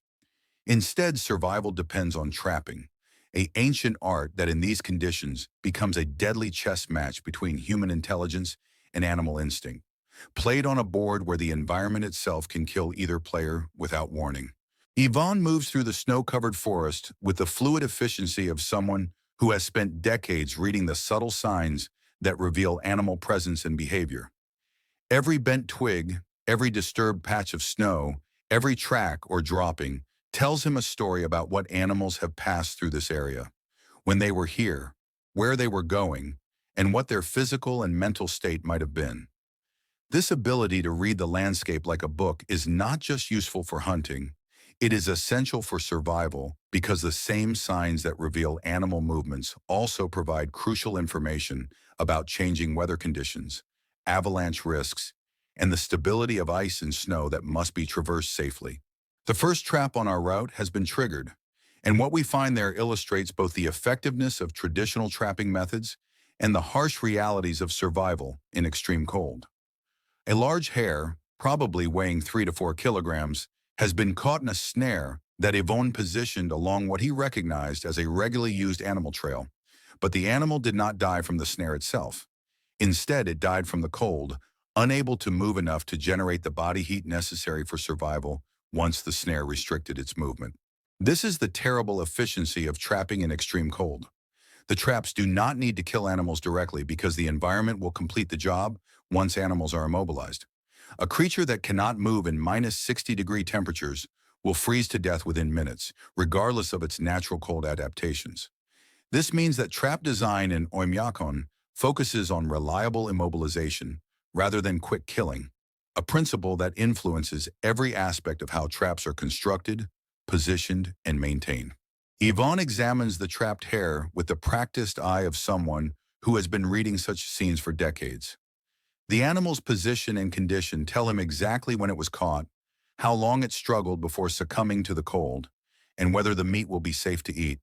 The hare's eyes are clear and bright, indicating it died recently enough that the meat has not begun to deteriorate. Its body is completely frozen, which in these conditions provides perfect preservation until the meat can be processed. The lack of blood or signs of prolonged struggle suggests the animal died relatively quickly once the cold overwhelmed its ability to generate heat. The process of removing the hare from the trap must be done carefully to preserve both the meat and the trap for future use. The snare is made from thin wire that becomes extremely brittle in cold temperatures, requiring gentle handling to prevent it from snapping and becoming useless. Yvonne warms the wire briefly with his breath and body heat before attempting to manipulate it, a technique that prevents the metal from fracturing while he works. The hare itself is frozen solid, making it easier to handle but also requiring care to avoid damaging the meat during removal. Field dressing the hare must be done immediately before moving to the next trap location. Carrying extra weight through deep snow requires additional energy expenditure that could be dangerous in extreme cold, so animals are cleaned and prepared for transport as soon as they are recovered.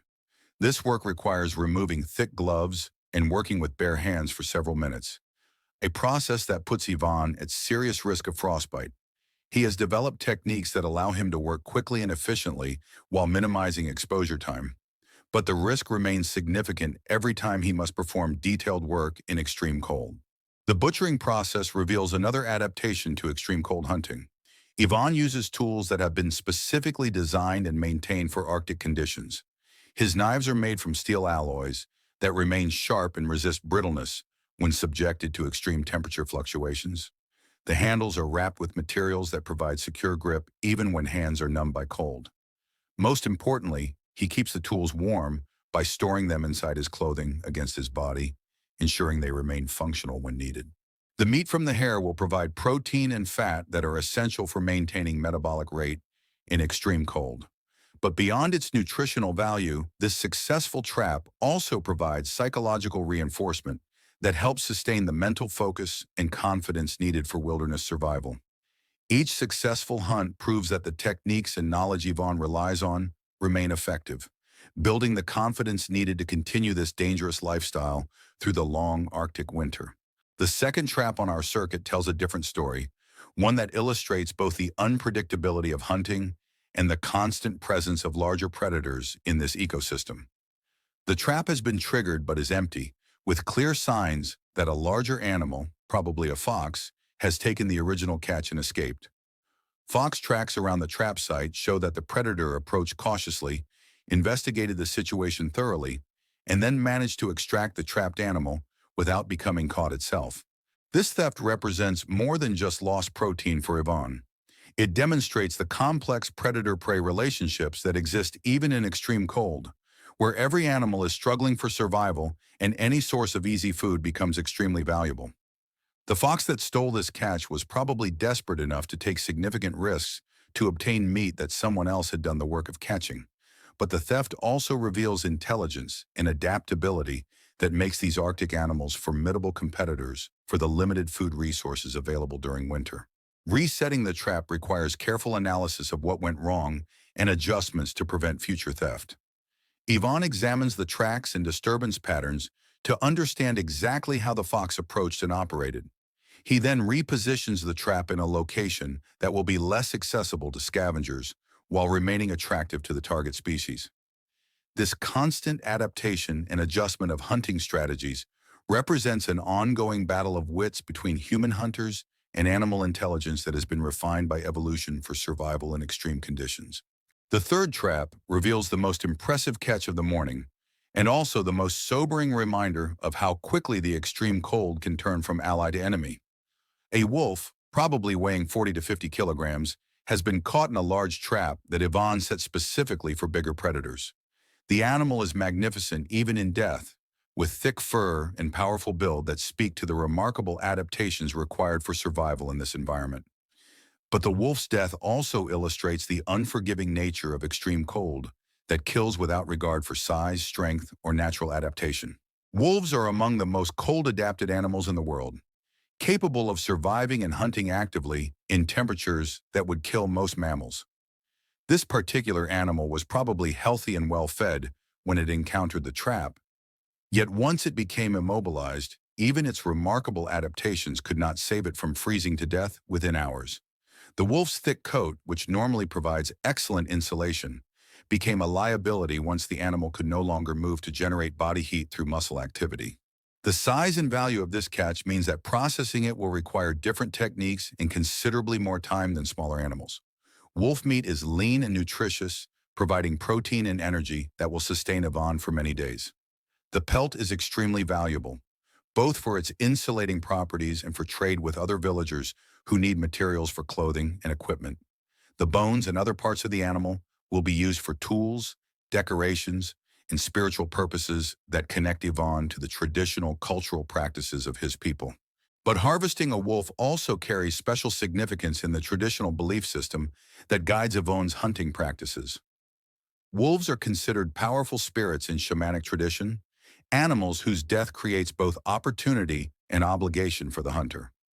Taking a wolf means accepting responsibility for using every part of the animal appropriately and for maintaining the spiritual balance between human needs and natural systems.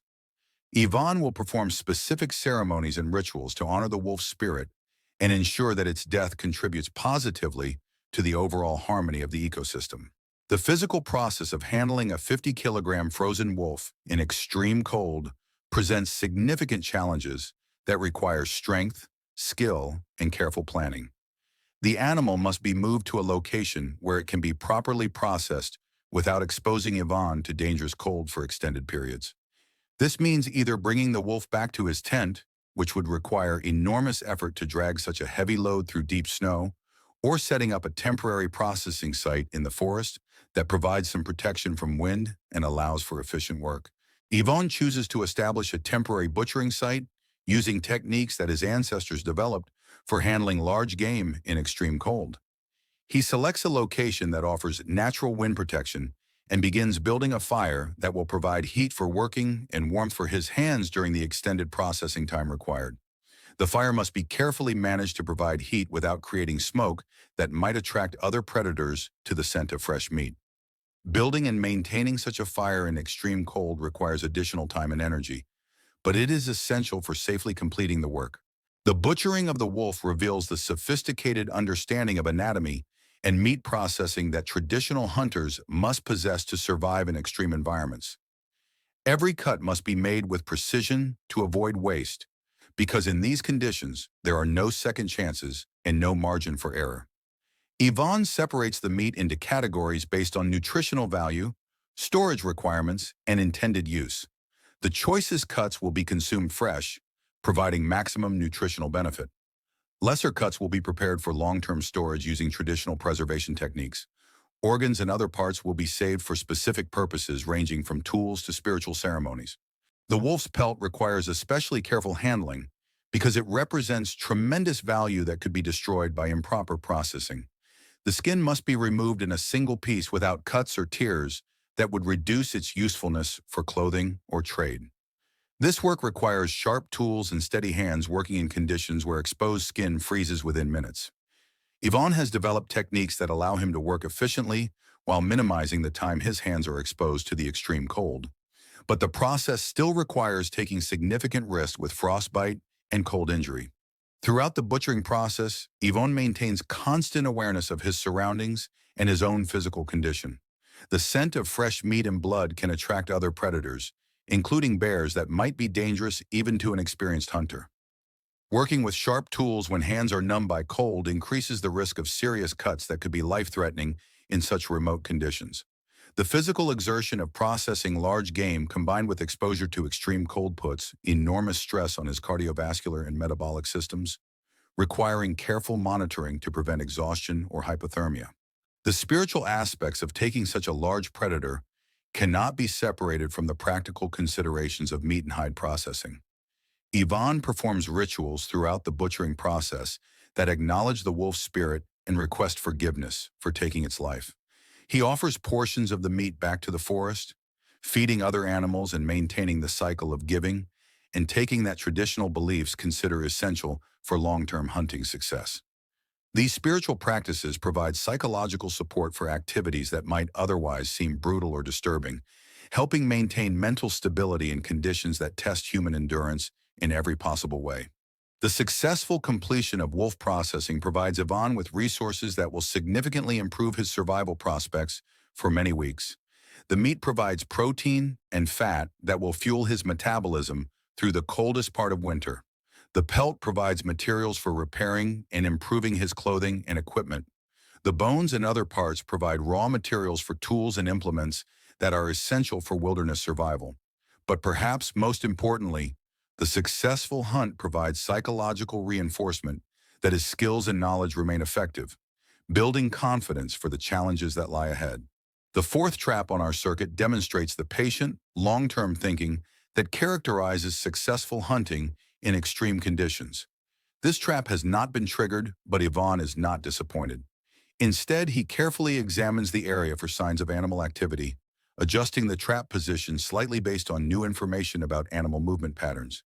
He explains that successful trapping requires thinking in terms of weeks and months rather than days, understanding that animals in extreme cold move differently than animals in more temperate conditions. Animals in Arctic conditions must balance the energy cost of movement against the energy gain from food sources. This means their movement patterns are more predictable than animals in environments where food is abundant and energy costs are lower. But it also means that trapping success depends on intimate knowledge of seasonal behavior patterns, food availability, and the impact of weather conditions on animal movement. Ivan has developed this knowledge over decades of observation and experience, learning to think like the animals he hunts and predict their behavior under various conditions. The positioning and design of traps must account for the psychological state of animals that are under constant stress from extreme cold and limited food availability. Hungry, stressed animals are more likely to take risks that well-fed animals would avoid, but they are also more alert to potential dangers and quicker to detect and avoid threats. Trap design must balance attractiveness against detectability, creating situations where animals perceive opportunity without recognizing danger until it is too late to escape. The baiting of traps requires understanding both animal dietary preferences and the scarcity of food sources in winter conditions. The bait must be attractive enough to draw animals away from their normal movement patterns, but it must also remain effective in extreme cold that can freeze most organic materials solid within minutes. Ivan uses baiting strategies that take advantage of scarcity psychology, positioning small amounts of high-value food in ways that suggest larger food sources might be available to animals that investigate further. The maintenance of traps in extreme cold requires constant attention to the mechanical systems that must function reliably when metal becomes brittle and moving parts are affected by ice formation. Trigger mechanisms must be designed with tolerances that account for the expansion and contraction of materials as temperatures fluctuate. Springs and other mechanical components must be made from materials that retain their properties in extreme cold. The entire system must be simple enough to be field repaired using tools and materials that can be carried safely in wilderness conditions. The psychological impact of successful and failed traps creates a complex emotional landscape that Ivan must navigate to maintain the mental focus required for survival. Successful traps provide validation and confidence, but they also create pressure to maintain success levels that may not always be achievable. Failed traps can create doubt and anxiety, but they also provide learning opportunities that improve future success. Managing these psychological ups and downs while maintaining the optimism and persistence required for survival represents one of the most challenging aspects of wilderness living. The social and cultural significance of hunting success extends beyond personal survival to encompass Ivan's role in the broader community of Oymyakon. Successful hunters share their knowledge and sometimes their catch with others, creating networks of mutual support that improve survival prospects for the entire community. The prestige associated with hunting success provides social recognition that helps maintain cultural traditions and pass knowledge to younger generations. The stories and experiences that come from hunting activities become part of the cultural heritage that defines the identity and values of the people who live in these extreme conditions. As we complete the trap circuit and return to Yvonne's tent with the day's catch, the broader significance of this hunting lifestyle becomes clear. This is not simply a matter of obtaining food through traditional methods, rather than modern alternatives. This is a complete way of life that integrates spiritual beliefs, ecological knowledge, survival skills, and cultural identity into a coherent system that allows humans to thrive in conditions that would defeat most people. The traps are tools, but they are also symbols of human ingenuity, persistence, and adaptability that prove life can flourish even in the most challenging environments on Earth. Part 8. The Ice Children. Growing up in the world of eternal winter, 7:30 in the morning in Oymyakon during January is a time that exists in perpetual twilight, a gray half-light that barely distinguishes between night and day. The sun will not truly rise for another hour, and when it does, it will provide only 4.5 hours of dim illumination before disappearing again into the long Arctic night. Yet in houses throughout the village, children are waking up to begin another day of life in the coldest inhabited place on Earth. These are not ordinary children adapting to harsh weather conditions. These are young human beings who have never known a world where going outside does not require life or death preparation, where water comes from taps instead of chopped ice, where staying warm is not a constant battle for survival. In the home of Nikolai and Jana, 3 children between the ages of 6 and 12 are beginning their morning routine with the practiced efficiency of people who understand that mistakes in preparation can have serious consequences. The house is warm and comfortable inside, heated by the central boiler system that keeps the entire village alive. But the contrast between indoor safety and outdoor danger is something these children have lived with since birth. They wake up knowing that the simple act of leaving their house requires putting on more than 20 pounds of protective clothing and following safety procedures that would seem absurd to children growing up in temperate climates. The young Jana must check that Mikhail's clothing layers are properly arranged and that nothing has shifted during the dressing process that might create cold spots or gaps in protection. She must ensure that Katya's smaller hands are adequately protected by gloves that fit properly and provide sufficient insulation. She must verify that both children understand the importance of staying close to adults during the walk to school and following exactly the safety procedures they have been taught for emergency situations. The morning, the walk, Nikolai, the route, the children, the temp, as the group, the school, inside, the daily, but perhaps the act, language, the soap, the play, the school, the site, the trend, the dream, the edge, the tech, the daily, the end of, the eve, the broad part now, this morning, the first, the visual. Under the hood, the engine presents a landscape of mechanical systems that have been overwhelmed by conditions far beyond their design parameters. The diesel fuel in the tank and fuel lines has become thick and viscous, with a consistency more like honey than the free-flowing liquid required for normal engine operation. Even diesel fuel that is specially formulated for cold weather cannot maintain proper viscosity at these extreme temperatures. The fuel system, designed to deliver precise quantities of liquid fuel to the engine, cannot function when the fuel becomes too thick to flow through the injection system. The engine oil presents an even greater challenge. Motor oil that flows freely at normal temperatures becomes thick and resistant to circulation when subjected to extreme cold. The oil pump, designed to circulate lubricant throughout the engine, cannot move oil that has become too viscous to flow through the system. Attempting to start the engine without proper oil circulation would cause immediate and catastrophic damage to internal components that require lubrication to prevent metal-on-metal contact and overheating. The battery, perhaps the most critical component for starting any modern vehicle, has been severely compromised by the extreme cold. Chemical reactions that generate electrical current slow dramatically at low temperatures, reducing the battery's ability to provide the high current required for engine starting. A battery that might easily start the engine at normal temperatures may have less than 20% of its normal capacity when subjected to extreme cold. Even a new, fully charged battery might be unable to provide sufficient power for engine starting in these conditions. The cooling system, ironically, presents its own set of problems despite the abundance of cold air available for engine cooling. The antifreeze solution in the radiator and cooling passages can freeze solid if it is not properly formulated for extreme conditions, blocking circulation and potentially cracking engine components as the frozen coolant expands. Even antifreeze that is rated for extremely low temperatures can become thick and difficult to circulate, reducing its effectiveness and potentially causing hot spots in the engine, even when outside temperatures are far below freezing. Pavel begins the engine warming process using equipment that has been specifically designed for Arctic conditions, but still requires hours of operation to overcome the effects of extreme cold.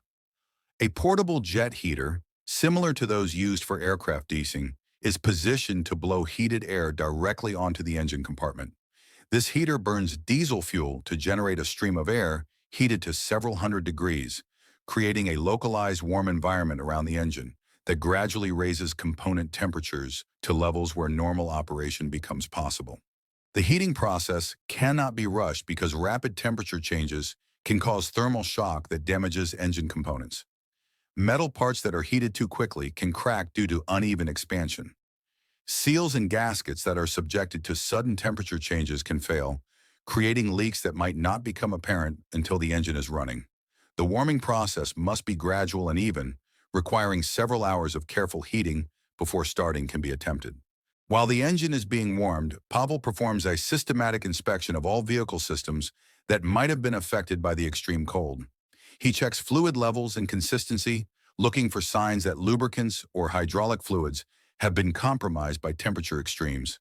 He examines belts and hoses for cracking or hardening that might cause failure during operation.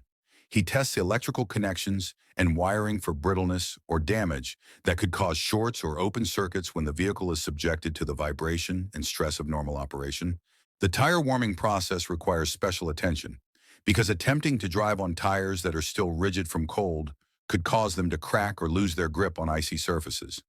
Pavel uses heated air from the jet heater to gradually warm the tires, allowing the rubber to regain some of its normal flexibility before attempting to move the vehicle. Even after warming, the tires will not perform normally until they have been driven for some time and generated enough heat through flexing to restore their normal operating characteristics. The first attempt to start the engine after 3 hours of heating reveals the complexity of cold weather engine operation. The starter motor turns slowly, fighting against thick oil and tight mechanical tolerances that have been affected by thermal contraction. The engine cranks laboriously, consuming enormous amounts of electrical current and quickly draining the battery that is still operating at reduced capacity due to cold. After several attempts, the engine finally fires but runs roughly, struggling to achieve stable operation as fuel delivery and ignition systems adapt to operating conditions far outside their normal parameters. Once the engine is running, it must be allowed to warm gradually before any load can be applied. Driving the vehicle before it has reached proper operating temperature could cause damage to engine components that are still operating outside their normal thermal range. The transmission and differential must also warm up before normal operation is possible, as the thick lubricants in these systems require time and heat to reach proper viscosity for smooth operation. The heating system in the passenger compartment faces its own challenges when attempting to warm an interior that has been at minus 56 degrees for hours. The heater core and circulation fan must work against thermal conditions that would instantly freeze any moisture and overwhelm normal heating capacity. Getting the interior warm enough for human occupation requires running the heating system at maximum output for extended periods, consuming fuel, and placing additional load on an engine that is already stressed by extreme operating conditions. Even after the vehicle is running and warmed, driving in extreme cold presents ongoing challenges that require constant attention and specialized techniques. The steering system remains stiff and unresponsive because lubricants in the steering mechanism have not fully warmed to normal operating consistency. The brakes require special attention because brake fluid and mechanical components may not respond normally until they have warmed sufficiently. The transmission may not shift smoothly until automatic transmission fluid reaches proper operating temperature and viscosity. The fuel consumption in extreme cold is dramatically higher than normal operation because the engine must work harder to maintain operating temperature and overcome the increased resistance of thick lubricants and tight mechanical tolerances. The heating system places additional load on the engine, while the cold air density increases aerodynamic drag and rolling resistance. A vehicle that might normally travel 300 kilometers on a tank of fuel might achieve less than half that range when operating in extreme cold conditions. The psychological stress of operating vehicles in these conditions cannot be underestimated. Drivers must maintain constant awareness that mechanical failure could occur at any time, and that being stranded away from shelter in these temperatures could be fatal within hours. Every unusual sound, every change in engine performance, every indication of potential mechanical problems must be taken seriously because the consequences of breakdown are far more severe than in temperate climates where help is readily available and survival is not immediately threatened. The maintenance requirements for vehicles operated in extreme cold far exceed those for normal service conditions. Engine oil must be changed more frequently because it becomes contaminated more quickly and loses its protective properties faster when subjected to extreme temperature cycling. Fuel systems require regular inspection and maintenance to prevent ice formation and contamination that could cause operational failures. Battery systems require constant monitoring and frequent replacement because cold weather dramatically reduces battery life and reliability. The selection of appropriate vehicles for extreme cold operation requires understanding which technologies and design features are most likely to function reliably under such conditions. Diesel engines are preferred over gasoline engines for their greater efficiency and reliability, but they require special fuel formulations and heating systems to function in extreme cold. Manual transmissions are often preferred over automatic transmissions because they have fewer complex hydraulic systems that can be affected by cold. Simple mechanical systems are generally more reliable than complex electronic systems that may malfunction when subjected to extreme temperature variations. The community infrastructure required to support vehicle operation in Oymyakon represents a significant investment in specialized facilities and equipment. Heated garages provide protected storage for vehicles during the worst weather, but these facilities require substantial heating costs and are not available for all vehicles in the community. Electrical block heaters and battery warmers help maintain vehicle systems at temperatures that allow reliable starting, but they require reliable electrical power and add to energy consumption in a community where all energy is precious. The backup systems and emergency procedures for vehicle failure in extreme cold are literally matters of life and death. Every vehicle should carry emergency heating equipment, extra fuel, food, and survival gear that would allow occupants to survive if the vehicle becomes disabled away from shelter. Communication equipment is essential for summoning help, but radio and cellular systems may not function reliably in extreme cold or remote locations. Emergency shelters and supply caches positioned along major travel routes provide potential refuge for people who become stranded between destinations. The economic impact of extreme cold on vehicle operation affects every aspect of community life that depends on transportation. Higher fuel consumption increases operating costs for all vehicle use. More frequent maintenance and earlier replacement of vehicles and components creates ongoing financial pressure for families and businesses. The need for specialized equipment and facilities adds to the infrastructure costs that must be supported by a small population with limited economic resources. The broader implications of technology limitations in extreme cold extend beyond just vehicle operation to encompass questions about the sustainability and future viability of communities that depend on technology for survival. As vehicles and other technologies become more complex and dependent on electronic systems, they may become less suitable for extreme cold operation, where simple, robust mechanical systems are more reliable. The increasing cost and complexity of cold weather adaptations may make it economically unfeasible to maintain some technologies in extreme environments. The lessons learned from vehicle operation in Oymyakon provide valuable insights for engineers and designers working on technology that must function in extreme environments. Understanding how materials behave at extreme temperatures, how complex systems can fail when subjected to conditions outside their design parameters, and how human operators must adapt their techniques and expectations can improve the design of technology for Arctic conditions, space exploration, and other applications where failure is not acceptable. The daily struggle to maintain and operate essential technology in extreme cold demonstrates both human ingenuity in adapting existing systems for challenging conditions and the fundamental limitations that physical laws impose on all technological solutions. In Oymyakon, technology serves humanity, but only within the constraints that nature ultimately controls. Part 10. The Philosophy of Ice. living in harmony with the impossible. After spending more than a week in Oymyakon, witnessing daily life that pushes human survival to its absolute limits, a profound truth emerges about the relationship between human beings and the natural world. The people of this village have not conquered the extreme cold that defines their environment. They have not defeated the harsh conditions that would kill unprepared visitors within hours.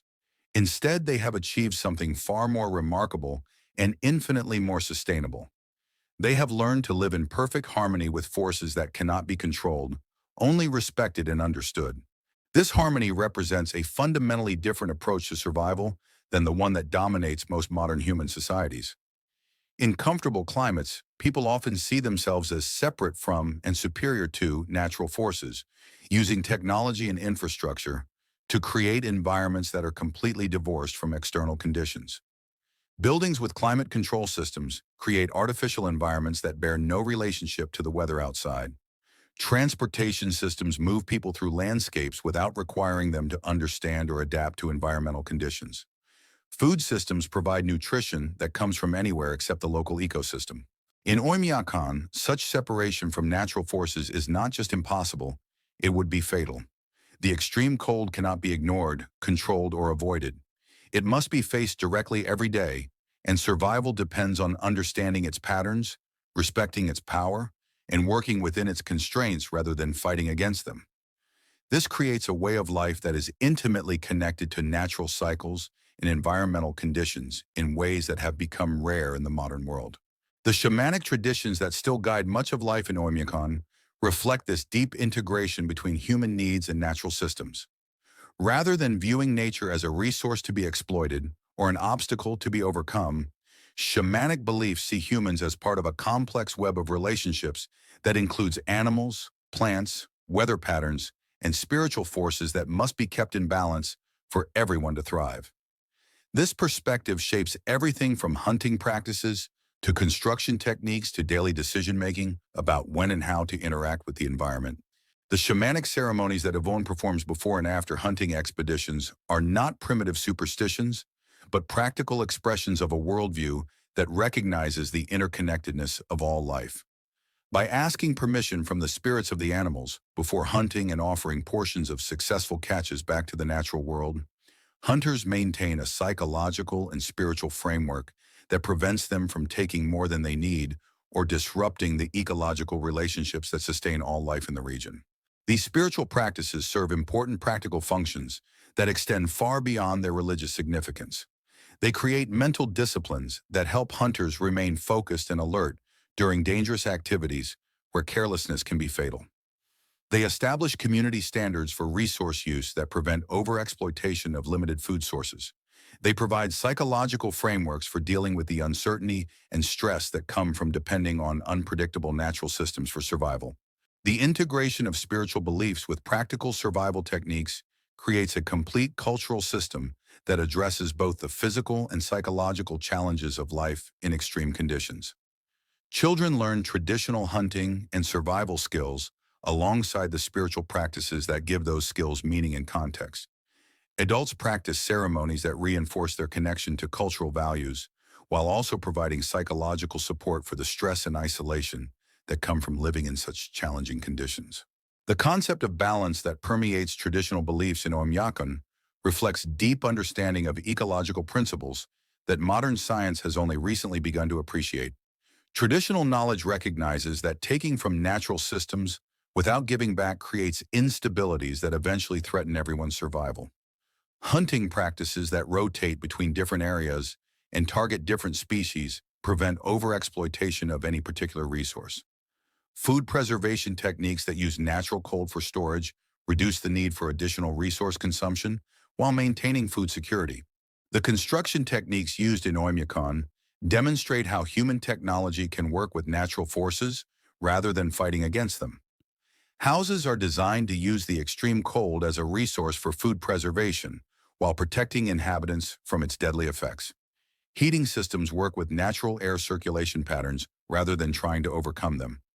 Building materials are selected and treated to maintain their properties in extreme cold rather than trying to create artificial environments that ignore external conditions. The social organization of the community reflects the reality that individual survival depends absolutely on community cooperation and mutual support. Families share resources, knowledge, and labor in ways that ensure everyone has access to essential survival needs. Elders are respected not just for their age, but for their accumulated knowledge about survival techniques and traditional practices that younger people need to learn. Children are seen as carriers of cultural knowledge who must be carefully taught the skills and values that will allow them to maintain the community's way of life. The economic systems that operate in Oymyakon are based on principles of mutual aid and resource sharing rather than individual accumulation and competition. People contribute their specialized skills and resources to community survival while receiving support for their own needs from others who have different capabilities. This creates resilience and redundancy that helps the community survive individual failures or setbacks that might otherwise threaten everyone's welfare. The decision-making processes used in the community prioritize long-term sustainability and collective welfare over short-term individual advantage. Choices about resource use, work assignments, and community projects are made with consideration for their impact on future generations and the overall health of the community's relationship with its environment.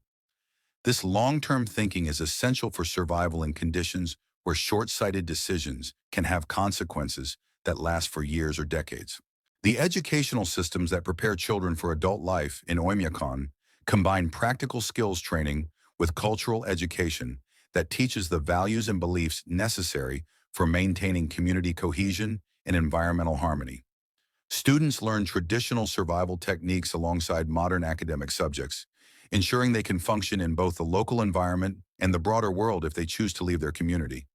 This balanced education provides options for young people while preserving the knowledge and skills necessary for community survival.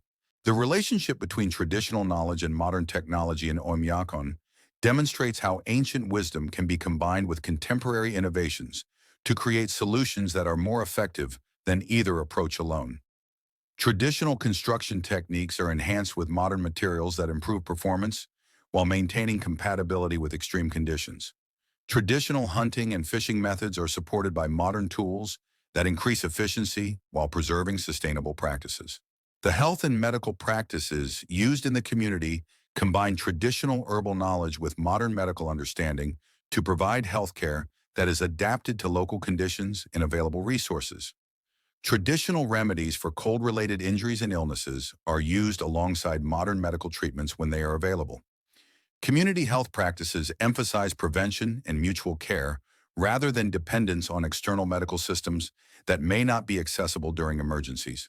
The communication and transportation systems that connect Oymyakon to the outside world must be carefully balanced with the need to maintain community self-sufficiency and cultural identity.